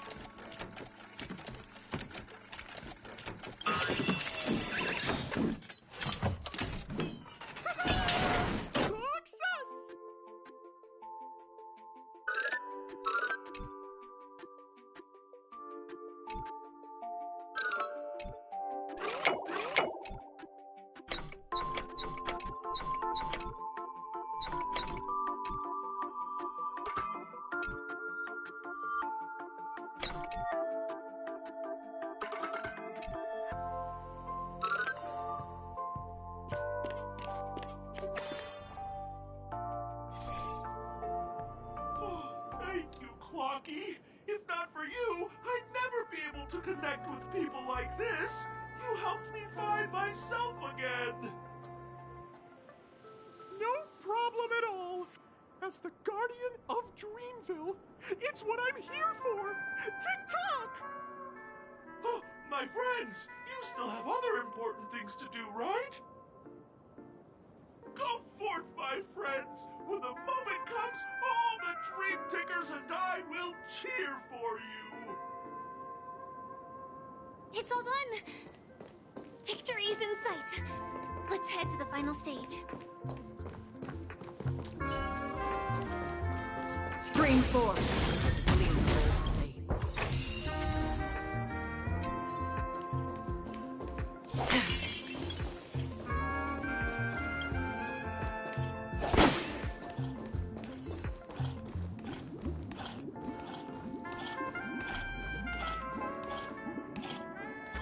Congratulations to both of you!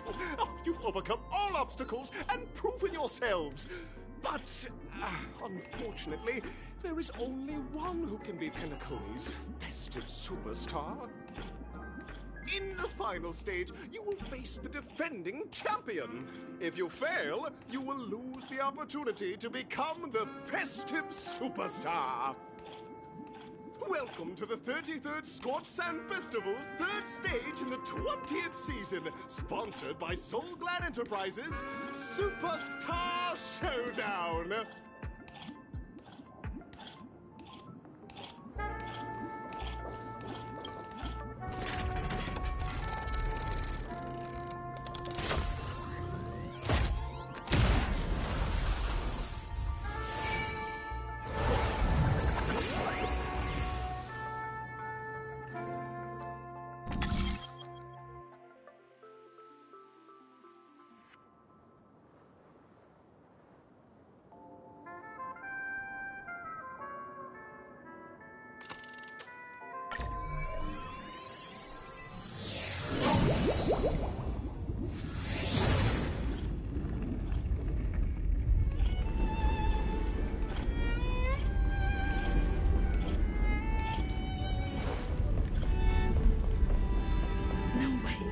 I think I just saw someone extraordinary.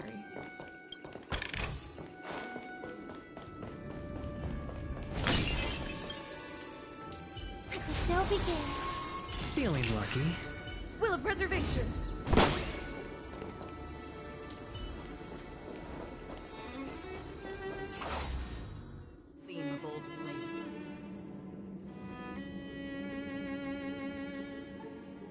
Are you a Knight of Beauty?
Behold, this symbol of pure... High stakes, high rewards.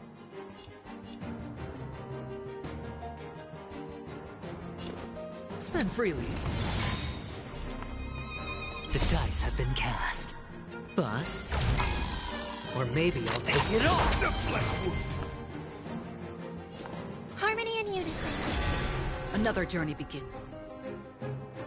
Still waters of the challenge.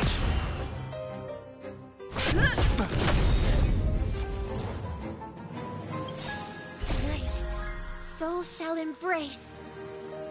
Stars echo. No more cards.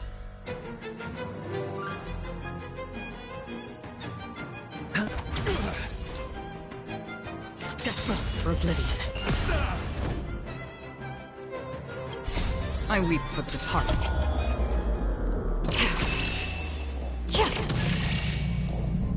It too shall fall.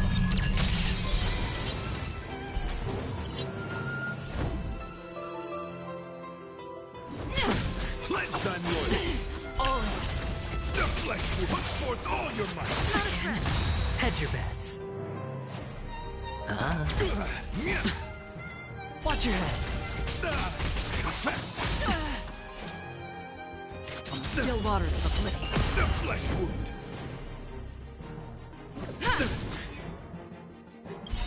Lance ablaze! Lance forward!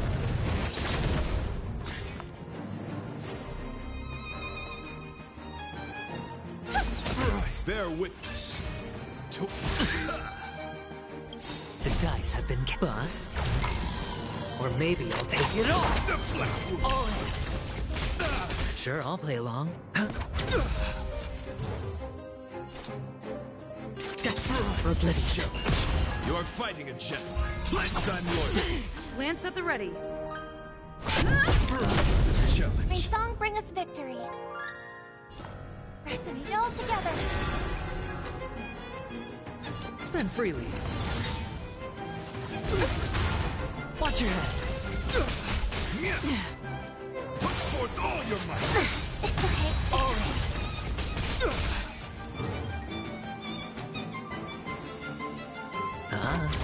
Another journey begins. The dice have been cast. Bust. Or maybe I'll take it all.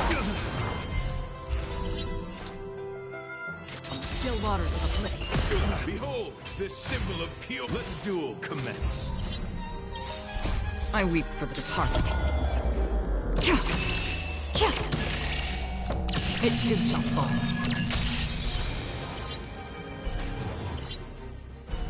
Rise to the challenge. I hope for an end to strife in the world.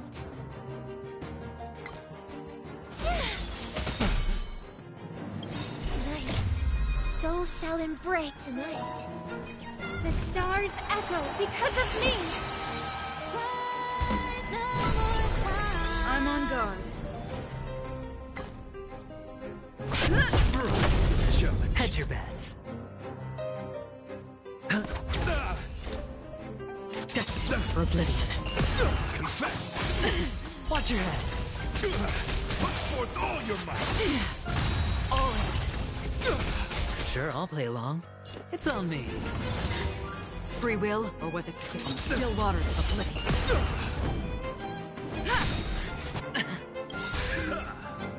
Force ablaze! Lance forward! Push forth all your might! Watch your head.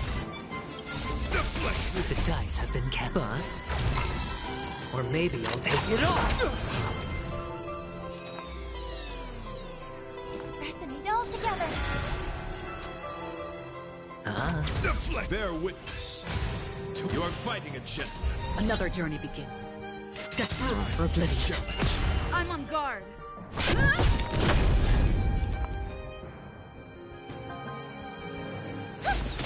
Hedge your bets. Spend freely. Pledge thy loyalty. All the flesh, push forth all your might. Watch your head. All the dice have been cast. Bust. Or maybe I'll take it off. Watch your head. The flesh. Let the duel commence. Push forth all your might. Still waters of oblivion.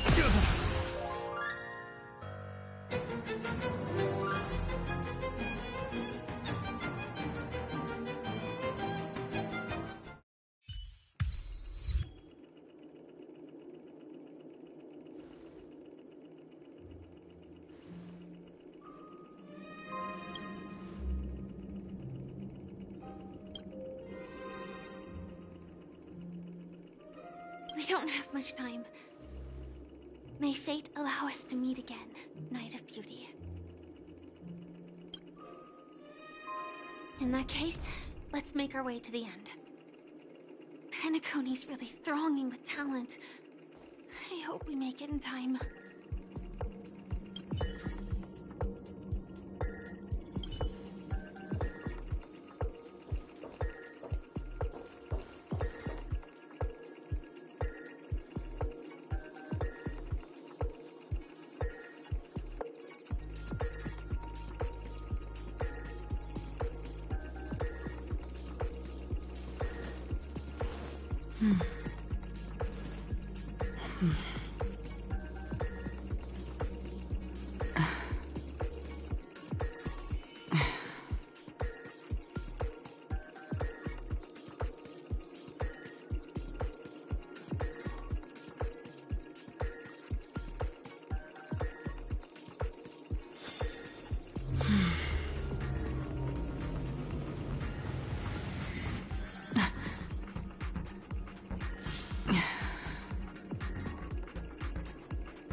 congratulations to the both of you on becoming the festive superstars of this year's Charmony Festival before entering the Grand Theater.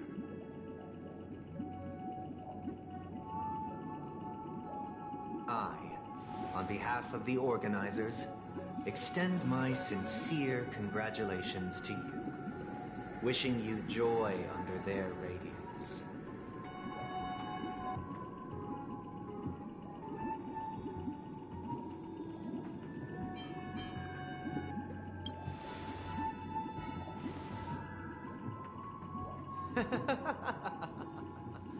Your endeavors are worthy of extra recognition, and I've taken steps to ensure that.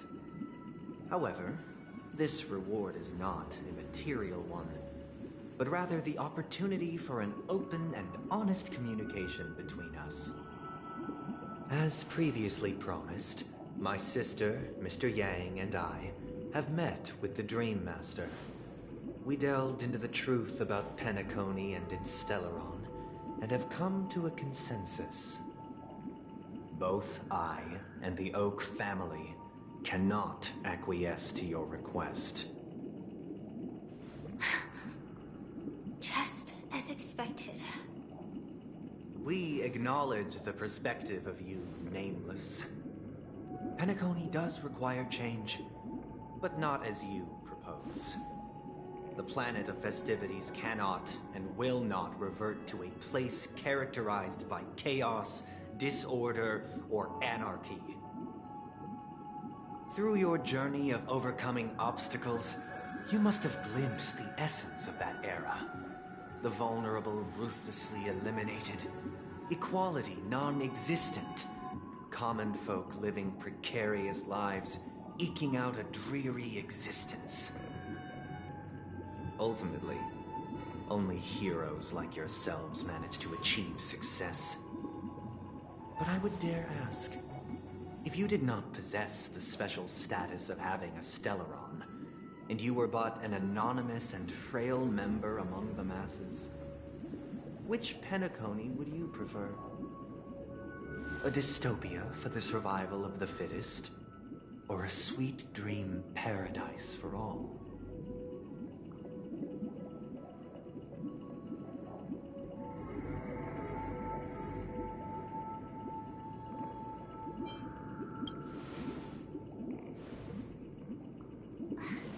That's not the point! Don't let him mislead you! Mr. Sunday, even if the members of the Oak family can't fully agree on what to do about the Stellaron, now's not exactly the time to be holding an extensive discourse about Penacony's past and future, is it?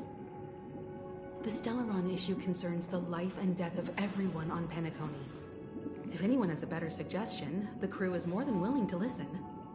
Also, it'd be best to tell us the ins and outs of that meeting. This way, we'll at least know what Welt and Ms. Robin are dealing with, and the reason why they failed to make our appointment. Ah, Navigator. That is precisely my intention. With all present, let's begin by discussing the details of that meeting. Let's talk about our tribulations and choices, our ideals and beliefs, and our final course of action. The only path to take.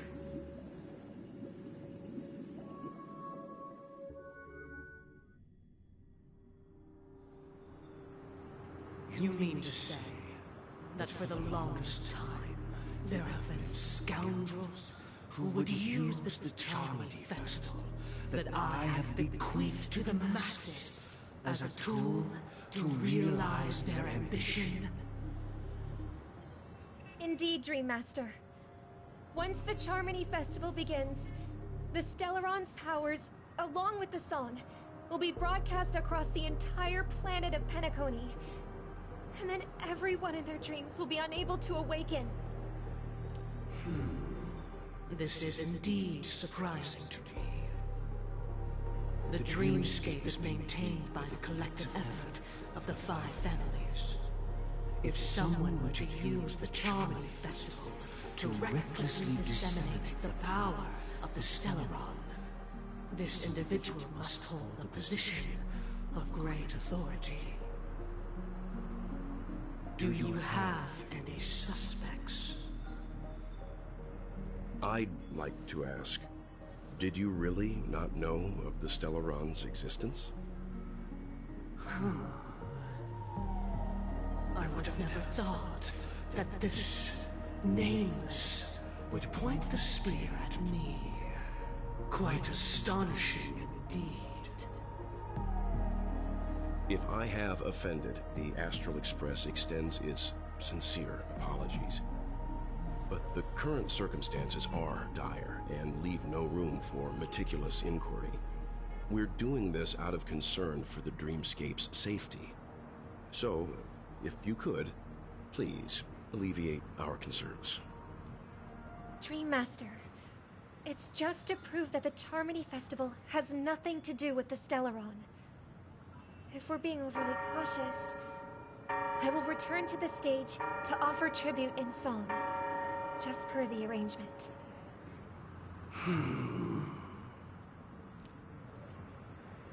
Sunday, Robin. I've watched you two grow up, and know your dispositions like the back of my hand. Both of you, right now, can surely be lauded as their most devout advocates. I already know your resolve. The magnitude of this matter is enormous, and cannot be taken lightly. Since Mr. Yang has asked with such earnestness, I will personally respond in kind. If there is a need, the entire Oak family will be mobilized to heed your call. Someday, might I ask you to beseech them to cast their light unto me, and question me in their stead, so that no lies may be concealed? I will do as you command. Robin, could I entrust you to be present as a witness, to document the truth, and to proclaim my innocence, so that all slander may be utterly dispelled? I will do as you command. May thy will be carried out on earth, just as it is in the heavens.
triple-faced soul, please sear his tongue and palms with a hot iron, so that he will not be able to fabricate lies and make false vows.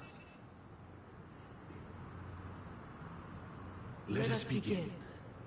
There is nothing else to prepare. Understood.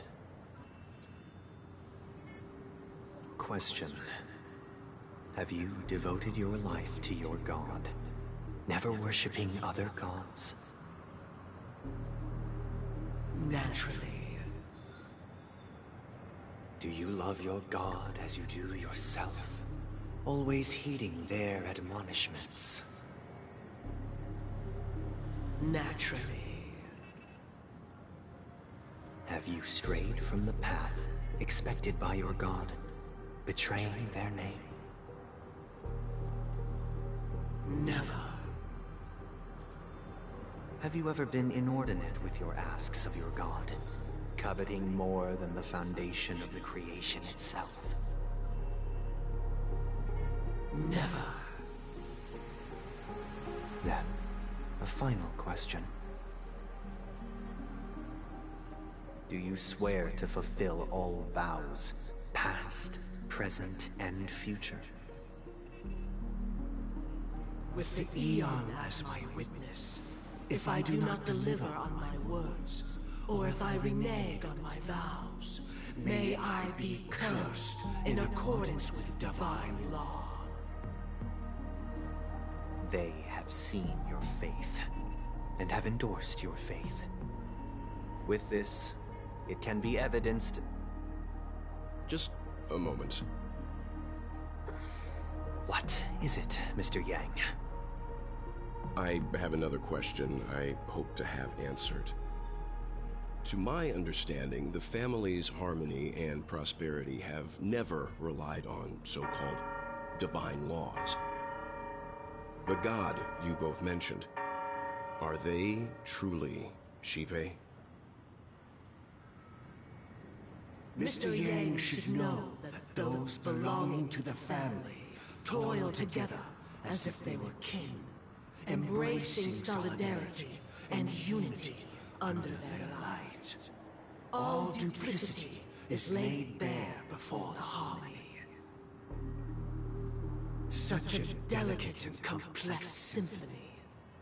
Which other god could perfectly harmonize this, if not for the Great One, Shipe? Perfectly harmonize. Therein lies the problem. It isn't an outsider lurking in the shadows who changed the harmony, but a dissonance that has surreptitiously emerged from within this very symphony itself. In the distant past, there existed an Eon. With one flick of the wrist, they crafted the laws of the cosmos. Their followers formed the Beyond the Sky Choir, spreading solemn and reverent hymns throughout the universe. Later, they fell. The route traversed by this Eon clashed with the harmony, ultimately being absorbed and fused into it. The chorus that once reverberated across worlds fell silent, and when it echoed anew, it was transformed into the hymn of harmony. Though an Eon may perish, paths with no masters still linger. In the all-forgiving harmony, echoes of bygone dissonance may subtly arise. Mr. Yang, being overly astute can be a detriment, especially when you find yourself alone and without allies. So this is how it is. For the sake of our grand cause Sunday, please afford these two an opportunity to rest. What?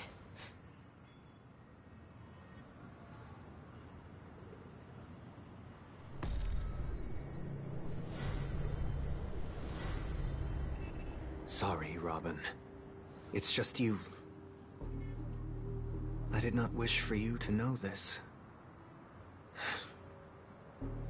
It's a pity that things have turned out this way. So, this is the true reason I can't sing? The shadow that envelops Penacony is actually... We were never children of the harmony. Our ideal paradise could not have been crafted by Xipe.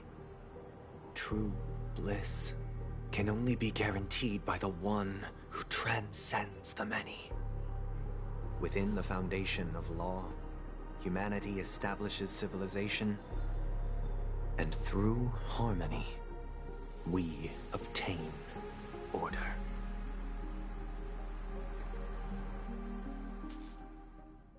Unbelievable. To think that there would be remnants of the Order on Penacony. What have you done with Mr. Yang and Miss Robin? Don't worry. I just gave them some time alone to ponder their fates. You should know that these actions make you an enemy of the Astral Express.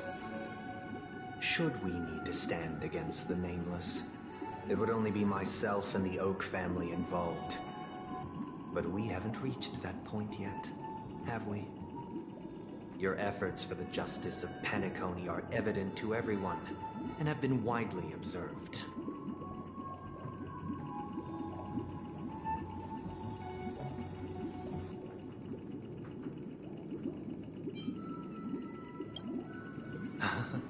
Patience is a virtue. However, I won't hold it against you.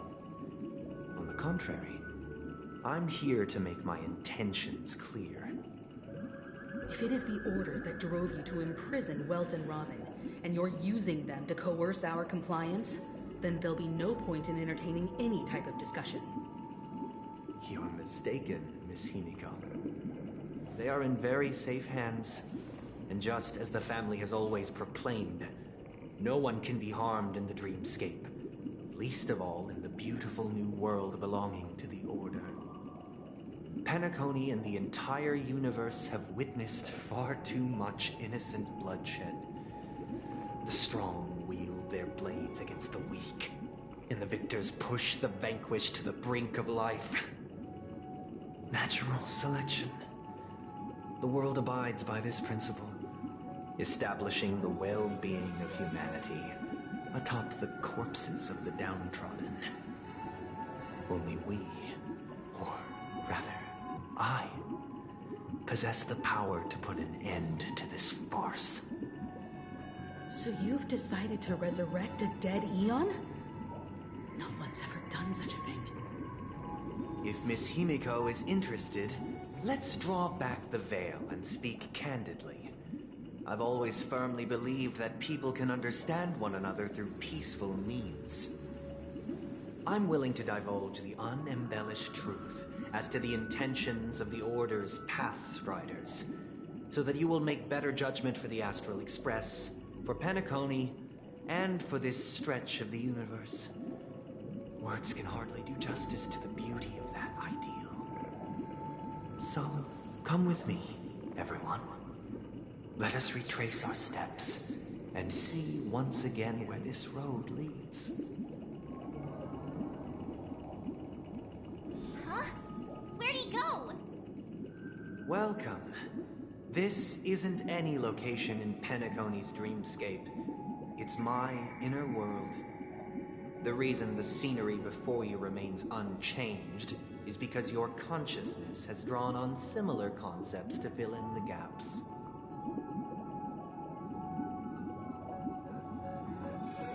Did you do the same to Welt? It's a tuning process. Stronger in effect and more draining on the mind. The gray-haired guest has experienced it before, so she should understand what it entails. Tuning allows you to intuitively grasp my feelings, which also means that I cannot hide anything from you. Now, everyone, please look at the huge screen. The road we once took begins here. From this point on, you will witness the numerous decisions I've faced. I've selected a portion of these to share with you. I believe after going through similar predicaments, you'll be able to better understand my thoughts. Let's begin. The first decision. A story about a baby bird. This story happened when Robin and I were very young. We were victims of the Stellaron disaster, and the family's Mr. Gopher Wood, who would later become the Dream Master of Penacony, saw that we siblings had no one to turn to and took us in. Later on, Robin and I lived a time with nary a care in the world. One day, after dinner, while my younger sister and I were lounging about in Mr. Gopher Wood's yard, we spotted a fledgling Charmony dove all on its own. That baby bird was tiny. It didn't even have all of its feathers, and it couldn't sing. When we found it, it was already on its last breath, having fallen into a shrub, probably abandoned by its parents. We decided to build a nest for it right there and then. However, thinking back, that winter was unusually cold, with fierce winds at night in the yard, not to mention the many poisonous bugs and wild beasts in the vicinity. It was clear that if we left the fledgling in the yard, it stood no chance of surviving until spring. So, I suggested we take it inside, place it on the shelf by the window, and asked the adults to fashion a cage for it. We decided that when it regained its strength enough to spread its wings, we would release it back into the wild. The tragic part, something that we'd never considered, was that this bird's fate had already been determined long before this moment. Its destiny was determined by our momentary whim. Now, I pass the power of choice to you all. Faced with this situation, what choice would you make? Stick to the original plan, and build a nest with soft net where the Charmony dove fell. Or build a cage for it, and feed it, giving it the utmost care from within the warmth of a home. I eagerly await your answer.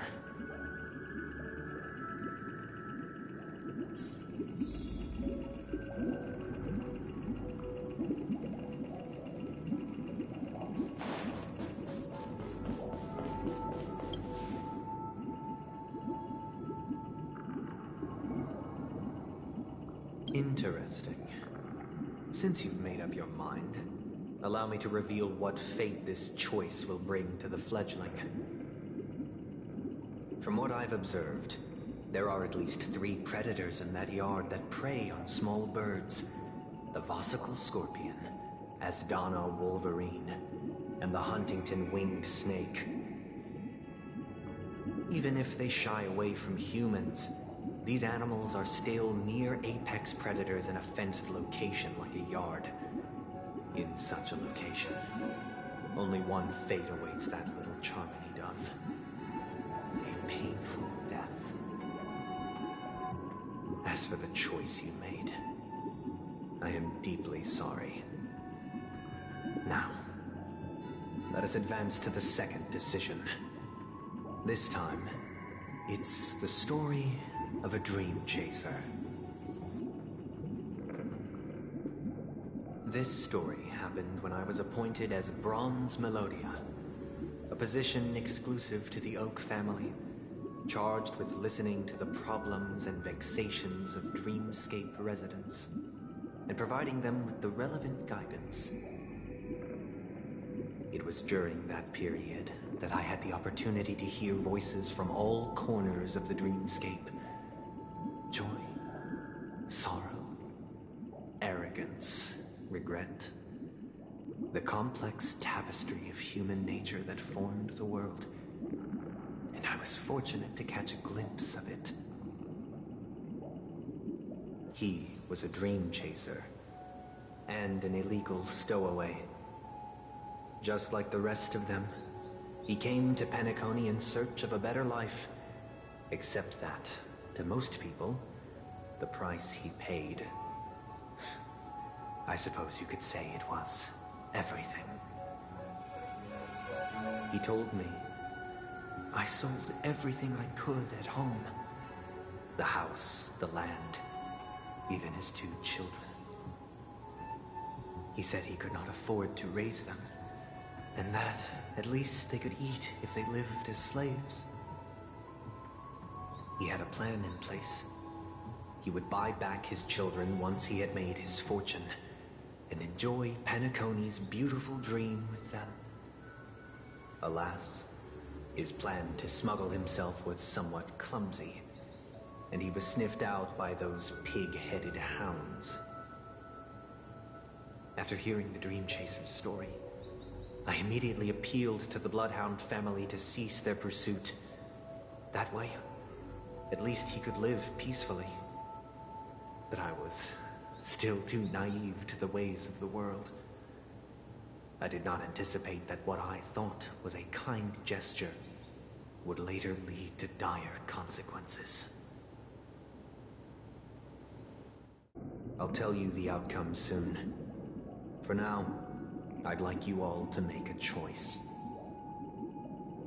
Will you do as I did, and try to convince the Bloodhound family to stop their pursuit, so that the Dream Chaser may live peacefully and realize his wishes? Or will you remain silent, leaving him to languish while the hounds are hot on his heels, until his inevitable judgment arrives? I look forward to everyone's decisions. Who knows? Perhaps they might even alter the outcome of this tragedy.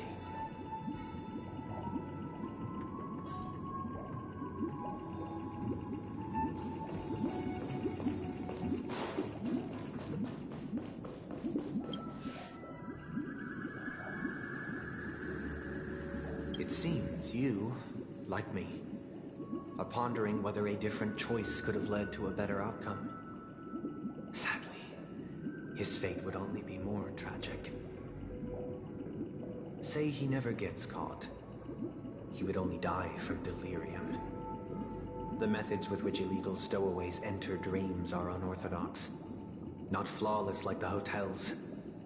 Living in the dreamscape would be a mere pipe dream. Should he be apprehended? Could the hounds afford to turn a blind eye?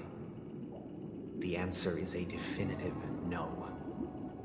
They couldn't bear the resulting consequences, and thus wouldn't dare extend a helping hand.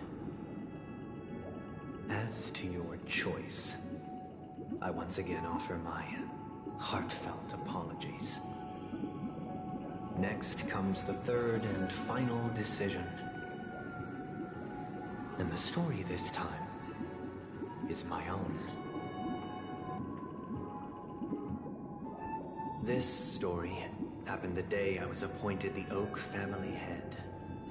At that time, Mr. Gopherwood was the current Dream Master, and as per his wish, we had a private conversation. What surprised me was that the Dream Master had only come to deliver a letter to me. He let me read its contents, and it was a letter from my sister. The letter contained the usual pleasantries, anecdotes from her travels, nothing out of the ordinary. Just as I started wondering how this letter related to our discussion, the Dream Master began to speak. Do you know who wrote this letter? My sister, of course. But why would you personally visit me to hand me a letter from my sister containing mere trivialities? To help you grasp the full scope of this issue. Do you know where Robin is at this moment? From what the letter indicates, she must be in Caspelina 8, correct? She's touring there right now. Correct. Has she mentioned anything about a stray bullet? A stray bullet? What? A war has broken out on that planet. It is because of this very reason that Robin chose this destination. To spread the word of the Harmony. And to save the lives of that planet. She personally made for the front lines. She hoped to ease the people's suffering with song, and was willing to brave mortal danger to deliver the IPC's medical supplies. Unfortunately, stray bullets show no such compassion. Is she all right? If the operation was successful, she should probably be recovering in the field hospital. By the eon above, the bullet struck her neck directly, yet possibly as a reward for her consistent deeds of harmony. It didn't hit any vital arteries. Once you've attended to your outstanding tasks, it'd be advisable to write her back as soon as possible. Those damned savages! I'll pack my bags right away. My gratitude for bringing this to my attention, Mr. Gopherwood. Now you understand why she always wears such elaborate neck ornaments, don't you? How could this happen? Miss Robin. It's all in the past, so please don't worry. I share this in the meager hope that you will understand the Harmony's limitations and predicament. As grandiose as the strong defending the weak sounds, many times, it is nothing more than wishful thinking. Likewise, I've prepared one last question, one last choice. But rest assured, this choice will not have any grave consequences. Because this is merely a figment of imagination, a nightmare that has haunted me through countless nights. If you ever had the opportunity to make a choice like I did, would you still support Robin's journey on the path of harmony?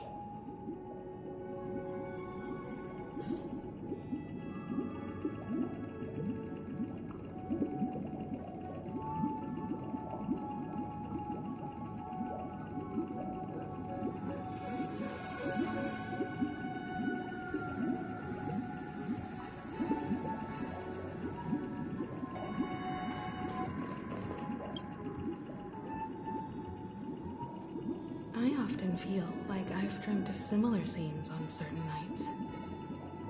In the dream, I see blurry faces. I don't know who they are, but I sympathize with all of them, fighting for survival against some unfathomable force. Their confusion and fear are lucid to me, but I also remember they chose never to give up. Just like Miss Robin. If Mr. Sunday's question leaves you puzzled, you should find the answer from your own experiences.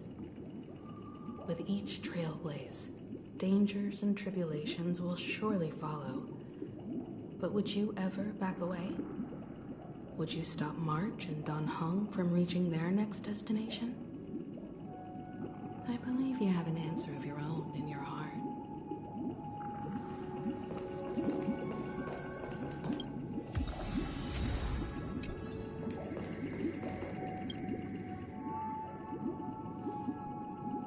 Miss Robin's courage is admirable.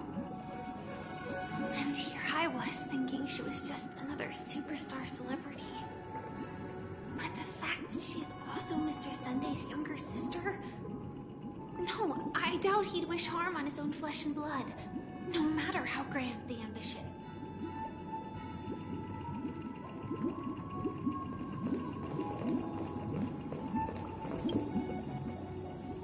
I can't believe that happened to Miss Robin.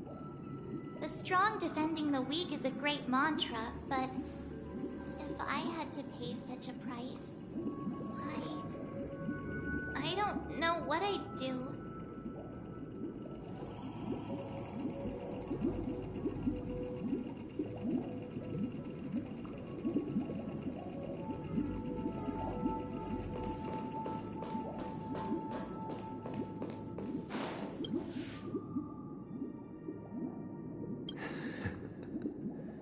I see. I am now aware of everyone's stances. Raising these questions merely serves to illustrate one point. The plight of Penacony cannot be salvaged by the harmony. The true foundation for a sweet dream paradise can only be established through the order where the strong govern the weak. I know the suffering of being tormented, the turmoil of losing your way, how sorrow and even despair set in when matters don't work out. All of this causes me unending pain, because this is not what happiness is at all. We must teach the weak how to live a happy life. And this life isn't some noble propriety that the upper crust preaches, but in definitive terms, a way of survival that belongs to everyone. So what is your definition of living a happy life? Good question. Human consciousness is fundamentally an illusion, a cage known as self-worth. People lured in by this illusion make mistakes, yet still ask that external influences bear the burden. When one mistake after the next permeates the masses, they become impossible to trace. Thus, the amassing of these individual cages culminate to form a prison, a place dictated only by the rule of survival of the fittest. Nature is always accompanied by predation and sacrifice. Its antithesis is known as order. That is what I want to do. Unite people's happiness under the banner of order. They won't need to make bitter choices any longer, nor face the weaknesses of humanity. They can cast aside their primal instincts to build a haven for mankind. Simply describing thoughts is far too abstract, so allow me to provide a simple example. As you all may know, there are societal norms like weekends and long weekends that exist on some worlds. During these hard-earned rest days, people are given the chance to extricate themselves from the stresses of everyday life, allowing a certain tranquility to return to their souls. And it is only on these days that people do not have to adhere to the law where the strong prey on the weak. They can live out their lives happily during these brief intermissions. It's just a pity that 2 or 3 days are still too fleeting compared to the span of a lifetime. From where I stand, society's ideal system should be 7 rest days. Following Sunday, there should ensue a second, a third, and indeed an infinite procession of Sundays. This should be the face of the new world. Idyllic, eternal, peaceful days. And thus, every person can return to their base selves in this utopia. Some gaze in reverence at the stars, pouring their whole beings into calculating the distance between us and the isolated world of Pagana. Meanwhile, some seek refuge in quiet corners, holding one another, unencumbered by the chains of unwelcome obligations. There would be no need to bear the hardships of reality. Only in this way can humanity face the inevitable end with the purest of spirit, living a life of dignity. This is what it is to live in bliss. Miss Firefly, you who are stricken with entropy loss syndrome, you of all would surely understand this.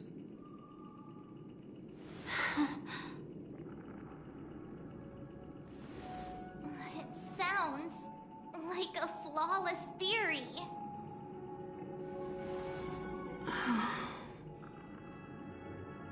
But what is the price to attain all this? The cost is minute, merely a personal and eternal sacrifice. If this paradise is to be maintained for everyone, someone must remain trapped in solitary awakening until the end of the cosmos. Awakening. Which means that this so-called paradise is still a dream. Stepping into this paradise means forsaking reality, correct? It is not forsaking, but transcending. Flesh, blood, sorrow, weakness. If the physical is the root of spiritual suffering, it is only logical that we defeat it. But in this supposed bliss, people won't have defeated their demons. The chance to overcome their tribulations would be forever lost to them. In other words, it is an escape. That's another way of understanding it. But there is no shame in escape. On the contrary, the seeds of escape exist in everyone's hearts. Don't you agree, Miss Firefly? And as to why we sleep, it is because we are afraid to awaken from our dreams. But this is not in conflict with the grand plan. Only in acknowledging this can we truly understand the frailty of human nature, and from there, show compassion and protection.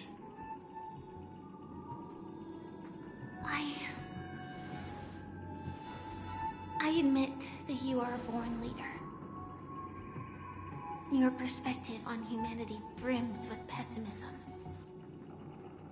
Yet you express compassion for all, even when your heart pities them. But unlike you, I live for the self. From my perspective, individuals making choices for themselves is their birthright. The want to escape may be innate in the weak. But whether they are weak or not, it is not up to another to decide. Perhaps in your mind, you also view me as weak?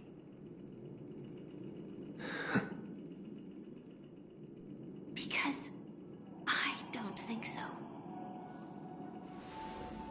Since Miss Firefly has said her piece, the Astral Express will also naturally give you our answer.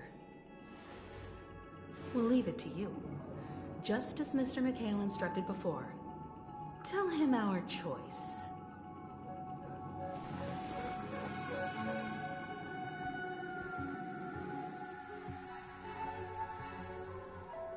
What is this place? Does this place ring any bells, Misha? I don't know, but I feel a sense of deja vu. What is this place? It's the realm within a dream bubble. This was left to the Astral Express by a nameless, but weirdly, when we entered it, it was completely empty. Dr. Edward from the Dreamscape sales store told me that dreams are formed from memories, and a dream bubble can't take shape if its core is empty. So I thought you might be able to help us in unraveling this mystery, Misha. As a hotel doorman, you know Penacony best among us. I don't know much about dream bubbles, but if you want to figure out what this mansion is, I'll do my best. I'm counting on you then. Himeko, I still don't get it. why were you so sure that Misha had a connection with this dream bubble? I wasn't sure. It was just a hunch. But since Misha feels familiar with this place, my hunch might be correct.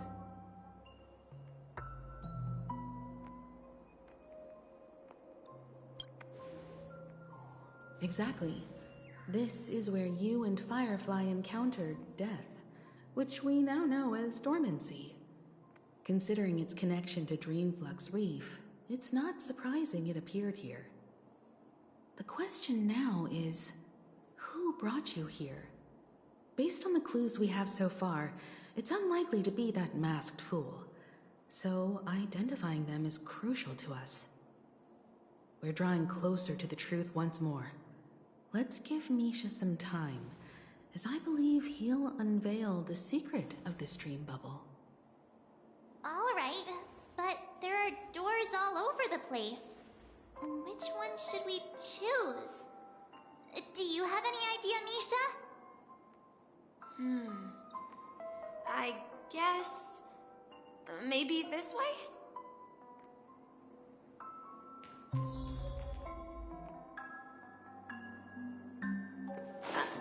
I'm not entirely sure, but... let's give it a try. Wait, you managed to choose the right door on your first try?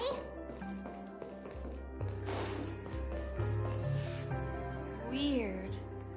This place is quite different from the hotel. But I feel like I've been here before, and even lived here for a while. If I remember correctly, there should be a fireplace down that hallway. Clocky and I used to sit by the fire, listening to the crackling of firewood. And the room on the other side was the toy room. I loved spreading out all the toys from the box on the floor and making up stories for each of them. Hold on. This doesn't make sense. Didn't I grow up in Dreamflux Reef? So, what is this place? This could be a case of amnesia. Don't worry, Misha. It's common for everyone to forget certain aspects of the past. Those memories haven't vanished. They're just lying in the depths of your mind. We can surely get them back. Since this place seems familiar to you, why don't we explore a few more rooms and see if you can recall anything more? Yeah, then let's check out the rooms I just mentioned.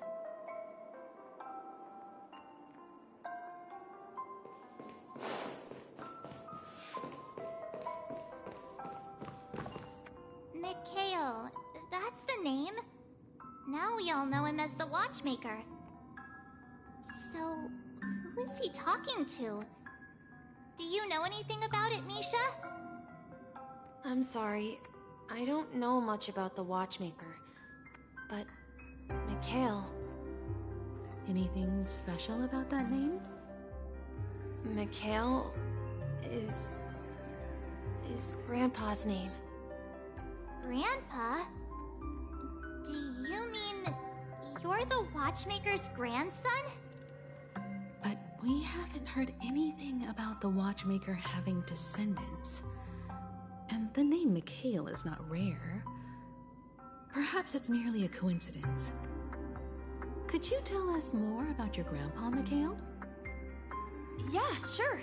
He was a seafarer who fearlessly ventured into mysterious seas and storms. He was always on the sea and had lots of friends who accompanied him on his travels.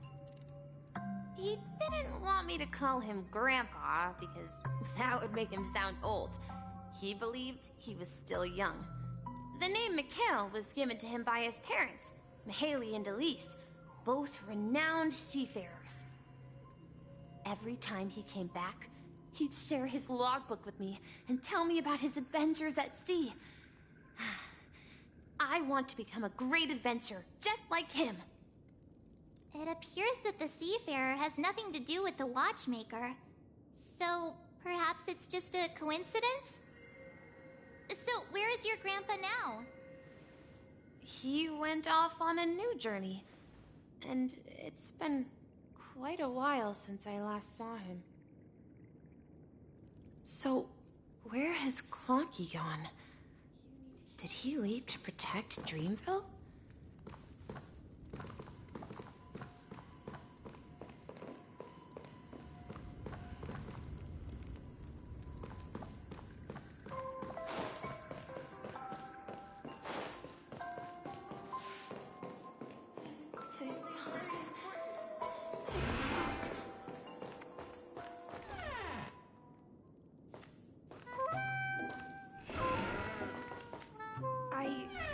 Some noises from the room. Origami Bird? That's a friend of mine. You and Origami Bird are friends? Yeah. It's a member of the Compass crew, just like Clocky and Miss Mirror. And there's more than just one Origami Bird. They are a big family with lots of brothers and sisters who look the same. They follow Miss Mirror's orders and handle all sorts of jobs on the ship. They're the best sailors. Sailors? Can Origami Birds be sailors?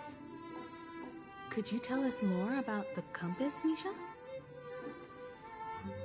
The Compass is a ship bound for the New World. Clocky and his partners travel through layers of fog to the depths of the sea. Whenever there is danger, Clocky will use a compass and guide the ship in the right direction. That's a great story. But in the Penacony cartoon, Clocky and his partners have always lived in Dreamville and never ventured out, right? Huh? Oh, that does seem to be the case. Weird. I clearly remember Clocky arrived in the New World in the end. Perhaps Clocky has a hidden past. I think I hear the sound of water. You once mentioned there's a magnificent fountain up ahead.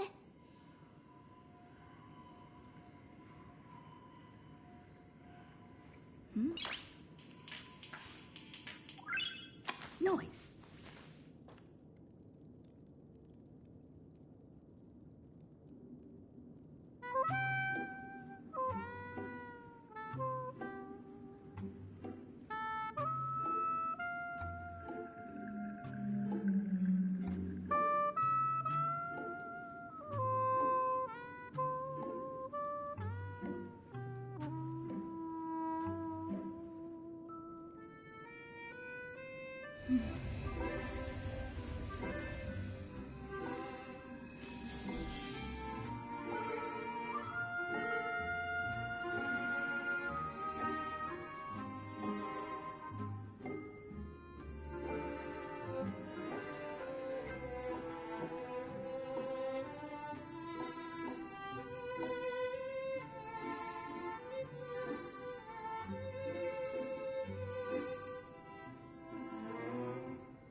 Noise.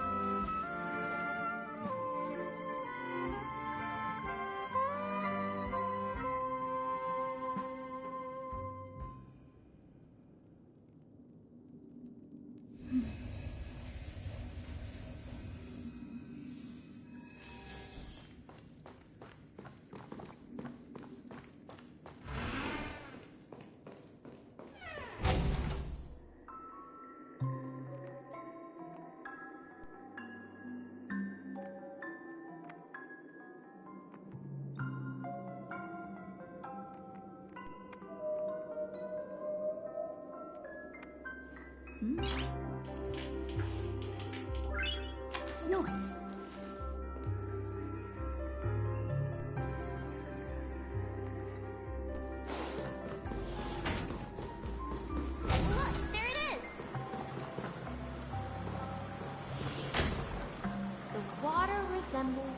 precious jewel, embedded in the dreams of all seafarers. Every time I gaze at the shimmering lights beneath the waves, it feels as though I'm back in this place, standing by your side. Have you recalled anything, Misha? Yeah. I saw these sentences in Grandpa's logbook. He used to say, despite the perils of the sea, whenever he stood on the deck in the afternoon, overlooking the sparkling waves, he would think of this fountain in front of his house. He often said that those moments felt like returning to his family's side, and the difficulties at sea didn't seem quite as challenging. You know, I quite understand such sentiments.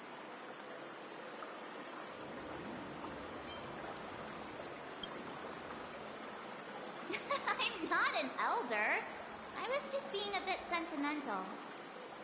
Perhaps every adventurer far from home carries a fountain within their soul.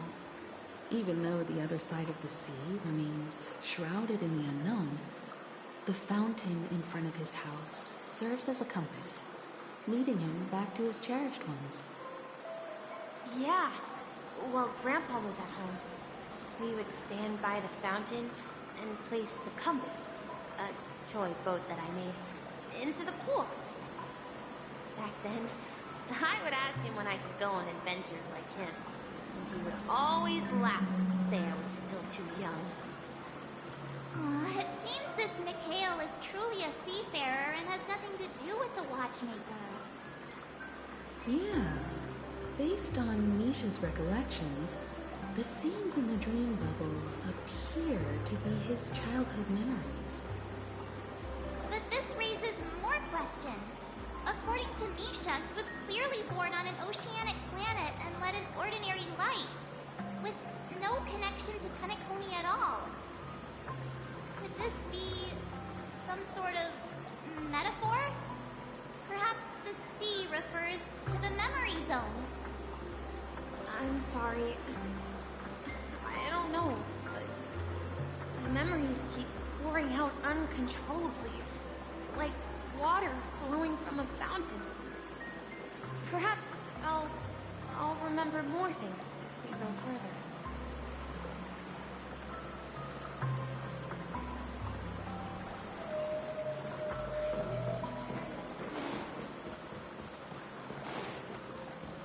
We're going to the opposite side, right?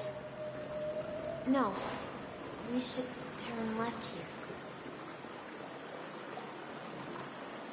Huh? Something feels different about this place. This is it. I remember this corridor. Up ahead is Grandpa's study. It was in that room that I saw him the last time.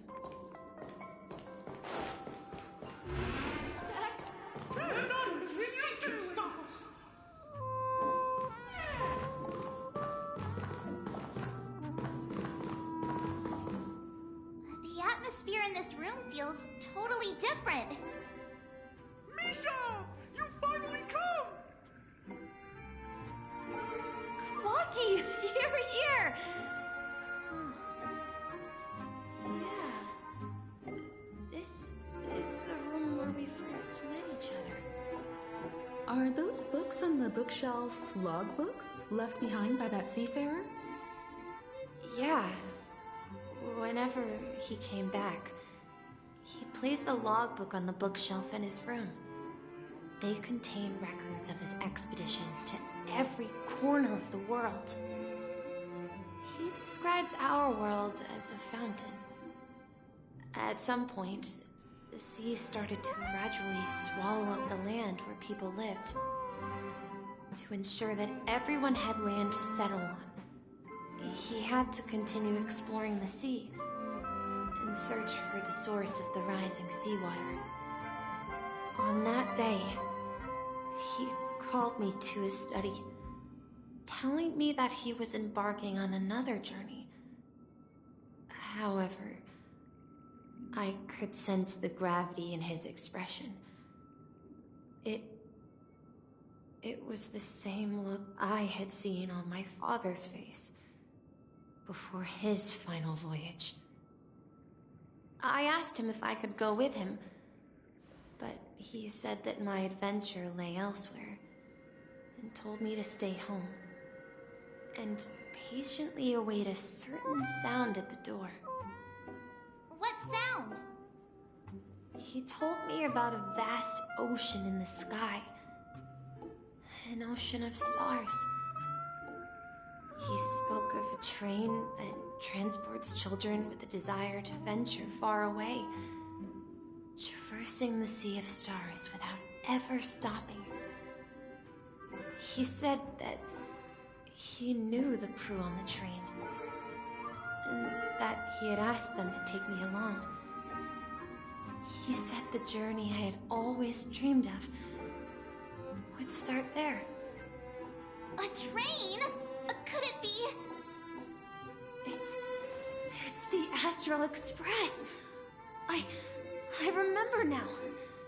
Grandpa's friends are a group of nameless who came to this world to resolve a disaster caused by a star. Then, he gave his pocket watch to me. It was his cherished treasure, appearing in every one of his adventure tales. He explained that difficult times were ahead, but assured me that the watch would guide me. He said, as long as I kept moving forward, I'd eventually reach my desired destination. And then, it was as if I heard the distant sound of a train whistle, echoing throughout the room. Exactly, Misha! And then we followed that whistle, didn't we? Yeah. I think I can still find the way we took back then.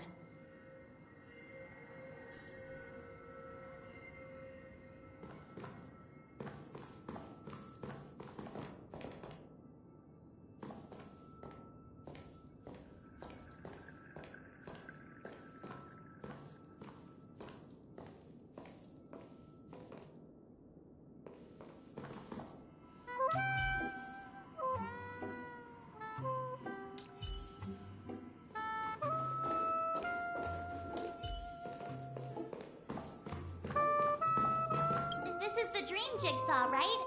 So we're supposed to find the exit. But where can we find the last piece? Do you remember? You said you obtained a mysterious shard when you stumbled into this place. Hey, the shape seems to match.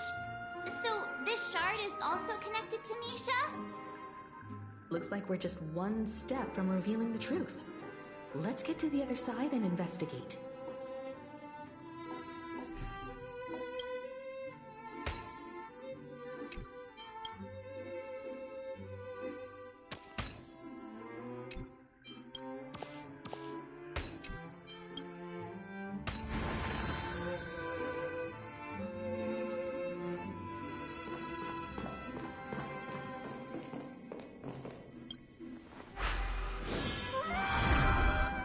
This is it. This is my room of clocks. While I've spent my time waiting for Grandpa to return from his voyage, Walter gave me this workshop, and it became my secret base. Here, I learned how to repair clockworking gears out of my fondness for precision mechanics. In my dreams, I was the captain of the compass, embarking on adventures with my companions, Clocky and Miss Mirror, in search of the new world. I was born and raised here. So, this building in the dream bubble is your childhood home? Yes, but not exactly. To be more precise, this dream bubble itself is my home. Looks like you've remembered everything now. Wait. Why does it feel like everyone else knows something I don't?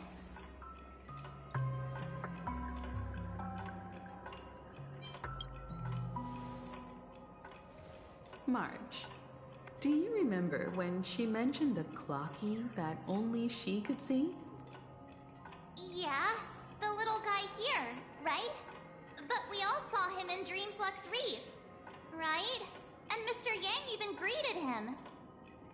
Looks like everyone on the Astral Express has a childlike spirit. The answer lies in the Astral Express. Her experience shows that neither Firefly nor Acheron can see this clocky. And when we were in Dreamflux Reef, you may have noticed that for some reason, nobody outside of the crew had ever talked with Clocky.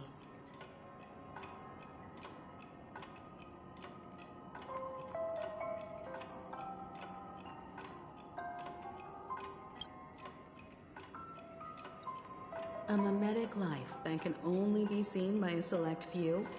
It's just like a hidden message left by someone for the nameless. But Misha can see Clocky too, right? They even grew up together. But Misha hasn't started the way of the Trailblaze yet. That's the key to the mystery, March. Now take a moment to recall. Have you ever seen anyone outside of the crew interact with Misha? Wait. No way! That's the answer, March 7th. This dream bubble is the place where I was born. And I'm a dweller in this dream. Just like a memory zone meme. I should have stayed here and waited for you. But when reality and memories merged, I unconsciously pushed open that door and left the bubble with Clocky. So it's not that the Watchmaker's dream bubble is empty, but rather the stuff inside ran away? And the whistle you heard was the sound of the Express arriving at Penacony? That's one way to see it, but I believe there's a longer story behind all this. It's best for Misha himself to explain all the details.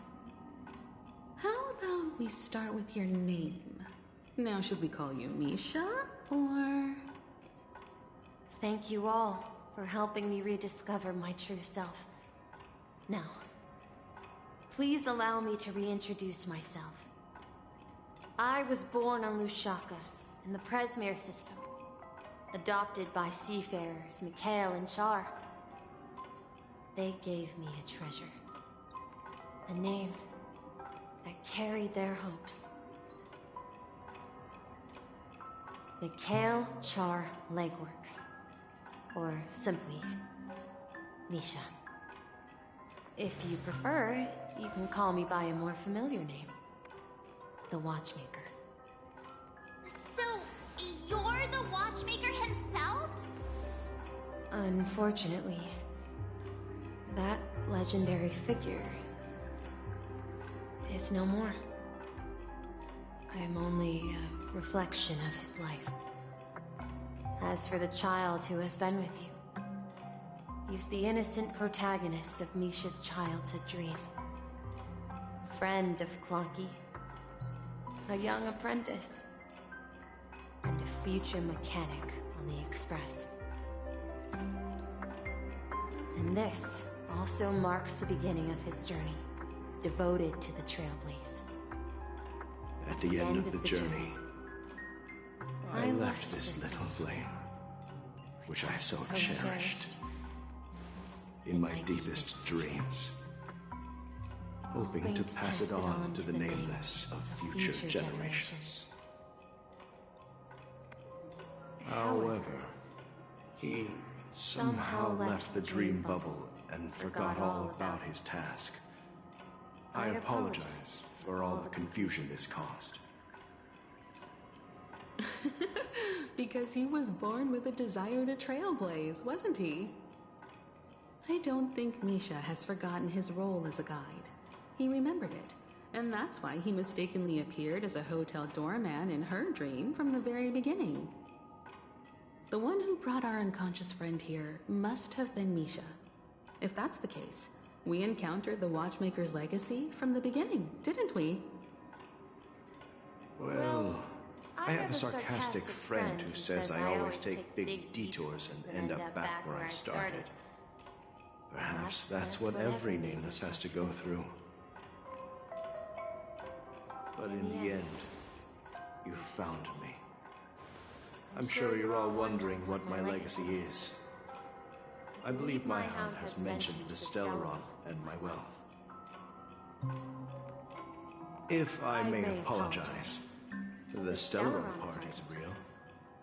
As for my wealth, however, it's nothing more than a baseless rumor. I left my homeland as a child and embarked on the journey of Trailblaze. I traveled to various planets until finally reaching Asdana, where my friends and I built the original Penacony and fought for its future ever since. I've been moving forward all my life, doing what I could to overcome the obstacles in my path.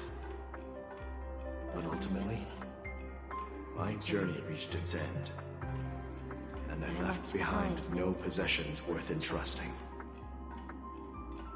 So, if you ask what's left within this worn-out train engine that can be called a legacy, I suppose it's the things that are still burning in the engine's furnace.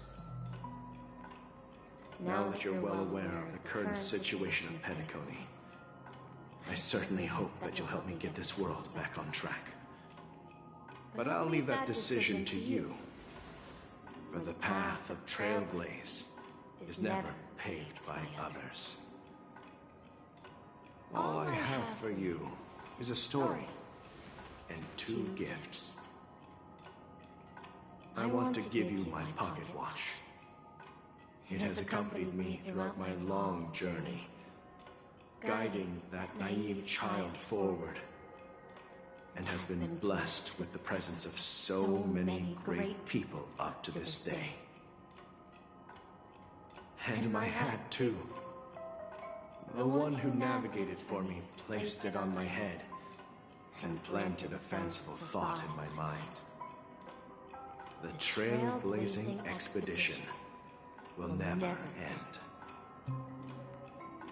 Now, it's time for you to make your choice.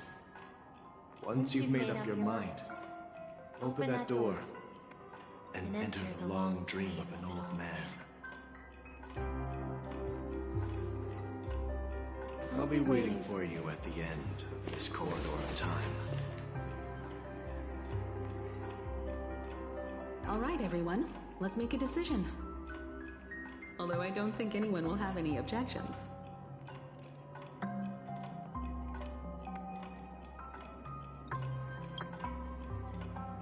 Of course.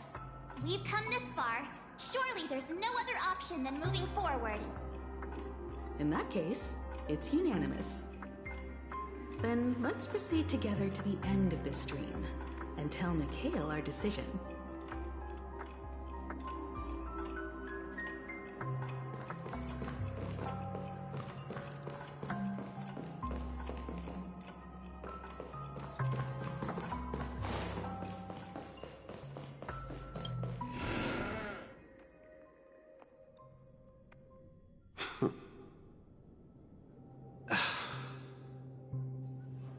Mikhail, where are you going?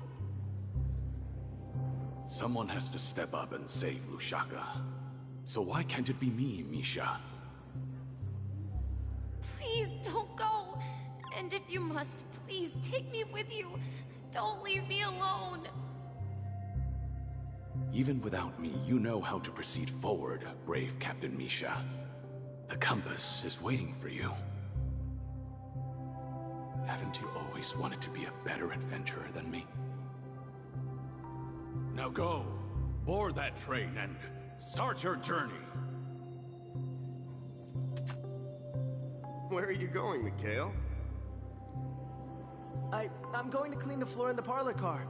I've promised the conductor. Wait, first tell me, did you fix this watch? Yeah? I know what it looked like before. Its chain was broken, the back case torn, and the marks on the dial all worn out. How did you manage to fix it?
Well, it's hard to explain, but I knew it could be fixed. It's the hands, Mr. Amundsen. Its hands were intact and pointing in the right direction, so I knew there would be a way to fix the rest. I see. You'll work with me from now on. Haven't you always wanted to tinker with this train? You're its mechanic now. As for the conductor, I'll do the talking. But I only know how to fix watches. Don't worry. You've got what it takes. I'll teach you what you need to know. Where are you going, legwork? It's time to head to our next stop.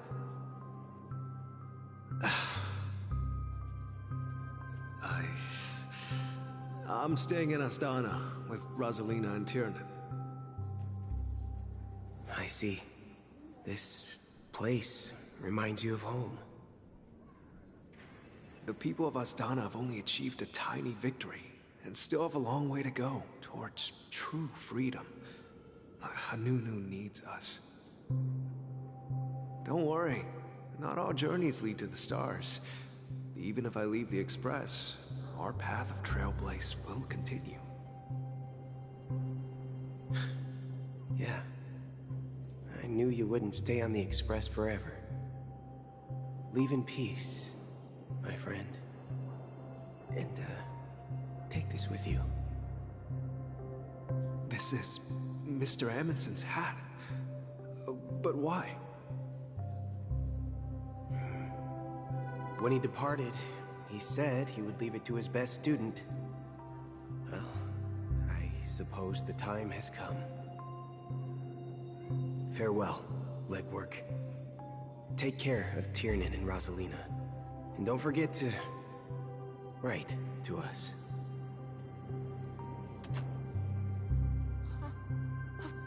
Where are you going, Watchmaker?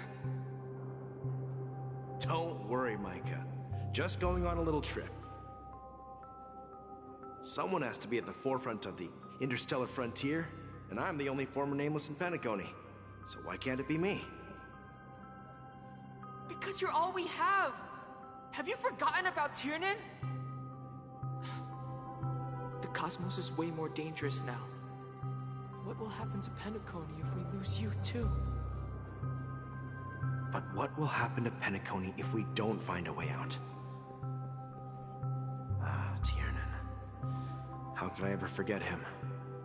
I've spent countless sleepless nights asking myself why I didn't go with him back then. We Nameless won't stop. Don't worry, Micah. It's just a matter of getting back to my old profession. Just wait for me to come back. But if, and it's a big if I don't come back in one piece, then you'll become the next Watchmaker. Where are you going, old man? Oh, you're here.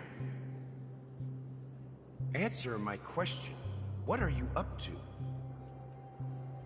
Relax, Gallagher. I just came up with a great idea. Wanna hear it? Oh, come on! Aren't all your ideas just ways to get yourself killed? I may be blunt here, but you're the last remaining hero in Penacony. If you die too, the secret of Stellaron will go to the grave with you. Yes, I'm afraid there's no way out in Penacony, so I'll have to consider alternatives beyond Astana. We'll organize a festival using the Watchmaker's legacy as a facade, and send invitations to the entire cosmos to gather people here. So, a desperate struggle against the family? Desperate? Don't we have you here, my friend?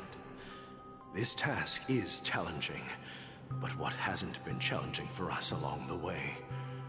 Well, whatever you do, remember, make make sure to send an invitation to the Astral Express. Misha! Where are you going? Oh, it's you, Clocky. Take me to Dreamflux Reef. Last night, I had a long dream about the day we met. I want to write down that dream. Write it down? Why? Oh, so I won't forget it. Do you remember how you got your name, Clocky? Of course! You told me that when you were a kid, you lived in a room full of clocks. Those wall clocks and pocket watches grew up with you and were your best friends. Yes, but what I didn't mention was there's a funny misunderstanding behind it. I was a kid, and there was always a special pocket watch in my memories. It was with my grandpa, guiding him on his sea voyages and leading the way in his every adventure story. I wanted to have a pocket watch like that too. And that's when you appeared in my dreams. Yeah. Every night, we boarded the compass and set sail together. But you know what? It wasn't until the day my grandpa gave it to me that I realized it wasn't a pocket watch at all. It was a compass. So, your name should have been Compassy. And the watchmaker is just a nameless.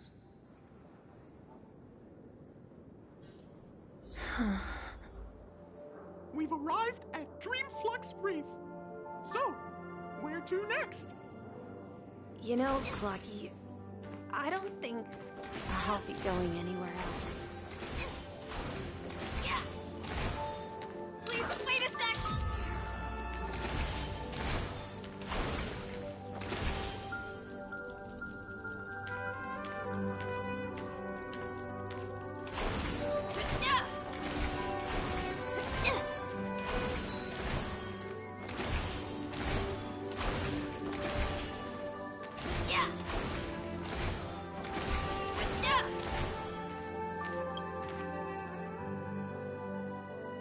I've traveled far enough. It's time for a little break. Oh. So, we'll set out again. When you're rested? No, I'll stay here. And then, this is where it ends. This is where it ends? What do you mean, Misha? You told me that the trailblazing expedition would never end. Yeah, that's what I said. So now, it's up to you to decide your next destination. My next destination? What's that supposed to be? I've been following you. Misha? You're acting weird today. If you're feeling down, we can just do what we usually do. With the clockwork. No, I'm not feeling down. As for clockwork, yeah, it resolves all problems in this dream. So, do you know what clockwork actually is? I'm not quite sure. Well, everyone gets lost at times. They may hesitate and doubt which way to go. That happens in this dreamscape and beyond. But don't worry. Everyone goes through moments of uncertainty and hesitation. Eventually, they gather the courage to make bold decisions. Whether it's calming, joyful, angry, or sad, all they need is a little nudge to take that step toward where they truly belong. I'm leaving that little nudge with you, and I hope you'll share it with others. Such is the essence of clockwork, the will of the Trailblaze.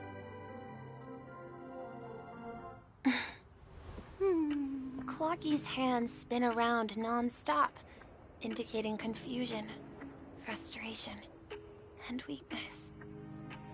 But ultimately, people still need to move forward. Just like your hands, always pointing ahead. This is where my journey ends. From now on, it is your path to walk. Trailblazing means taking paths your predecessors forswore and venturing even further. The Penacony in Mikhail's dreams does not belong to order.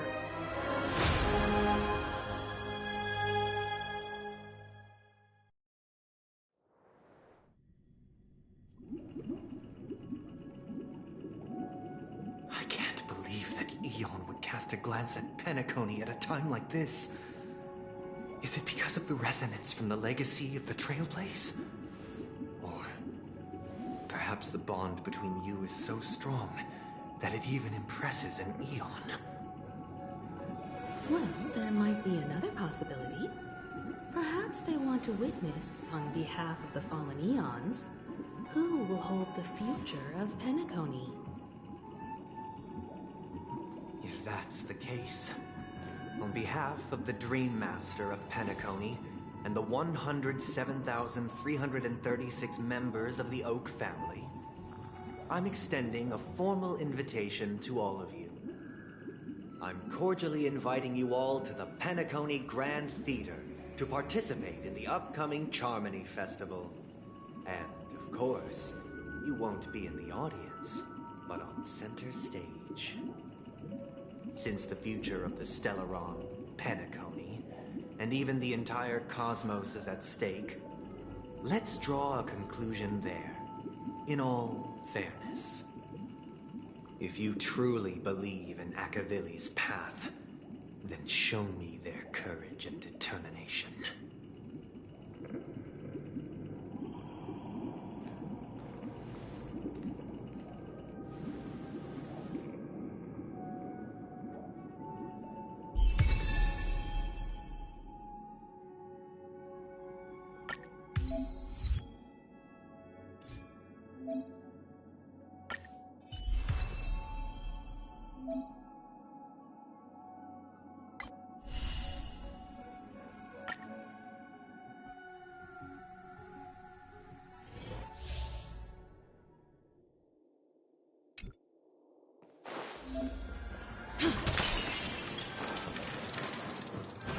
Please stay tuned. We need a strategy. Please stay tuned.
Time to test our rapport. Dreams do come true. Commencing support. I'll contain them. It's time. You've arrived, huh?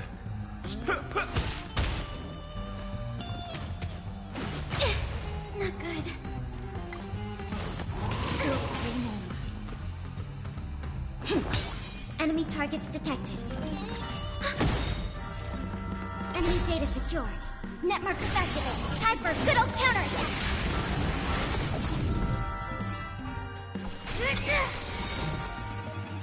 By the order of the Ten Lords, execute the Marastruck!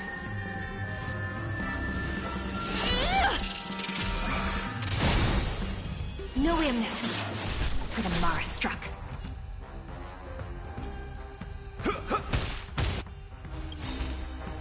The mood is set just right. Let the show begin!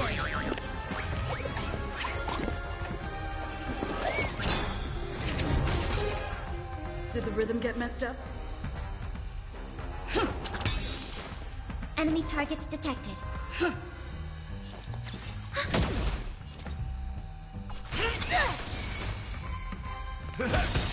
Stay in step. Nice, like a good, my friends. Indulge yourselves!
Does that mean he wants to fight us during the Charmony Festival? I'm afraid so. This is weird. Aren't Arc villains usually plotting some dirty conspiracy in the end? But he actually said something like, "In all fairness." Could it be that he's underestimating us? Well, in my opinion, Sunday is deeply committed to his own philosophy and genuinely wants to prove that the Order is right. I sensed a strong conviction and a desire for dominance in him. Maybe he won't accept the outcome unless he wins fair and square. That's why he'll give it his all in the upcoming battle.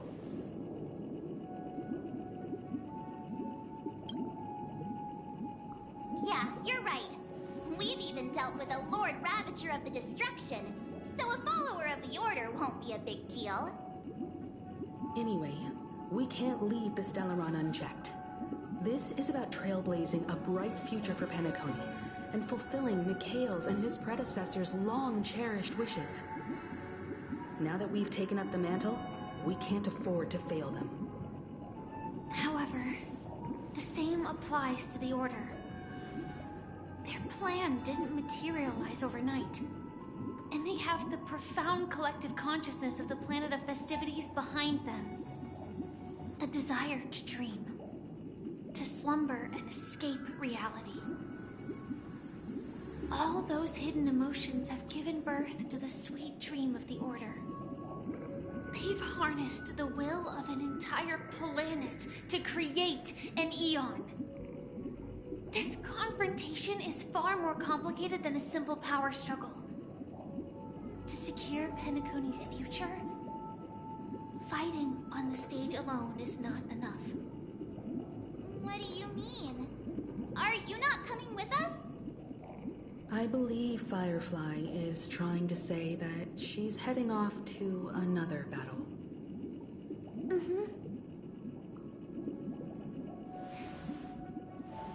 Before I left, The Destiny Slave told me that this journey would bring unforgettable rewards.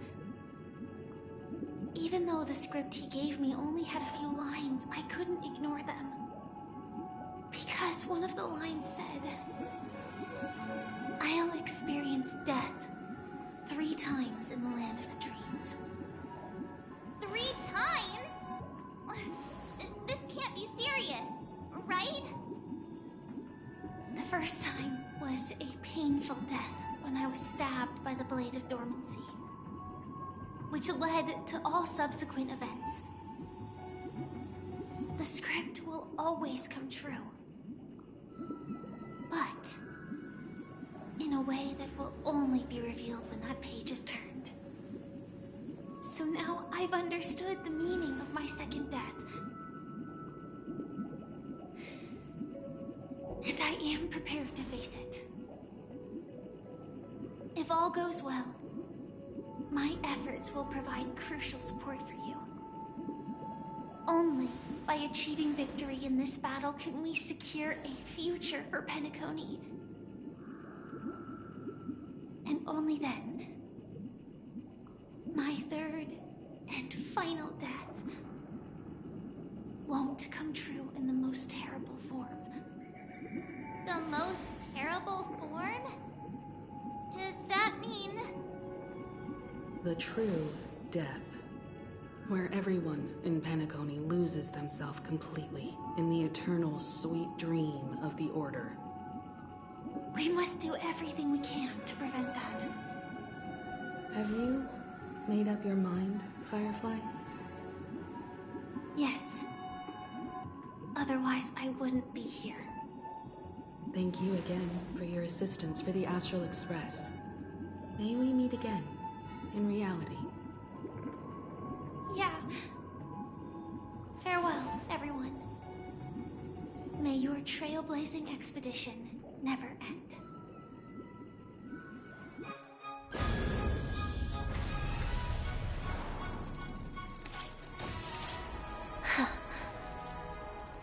I dreamed of a scorched earth. Everyone, are you ready? A new shoot sprouted from the earth. It bloomed in the morning sun and whispered to me. Like fireflies to a flame, my biggest death. May we meet again in reality.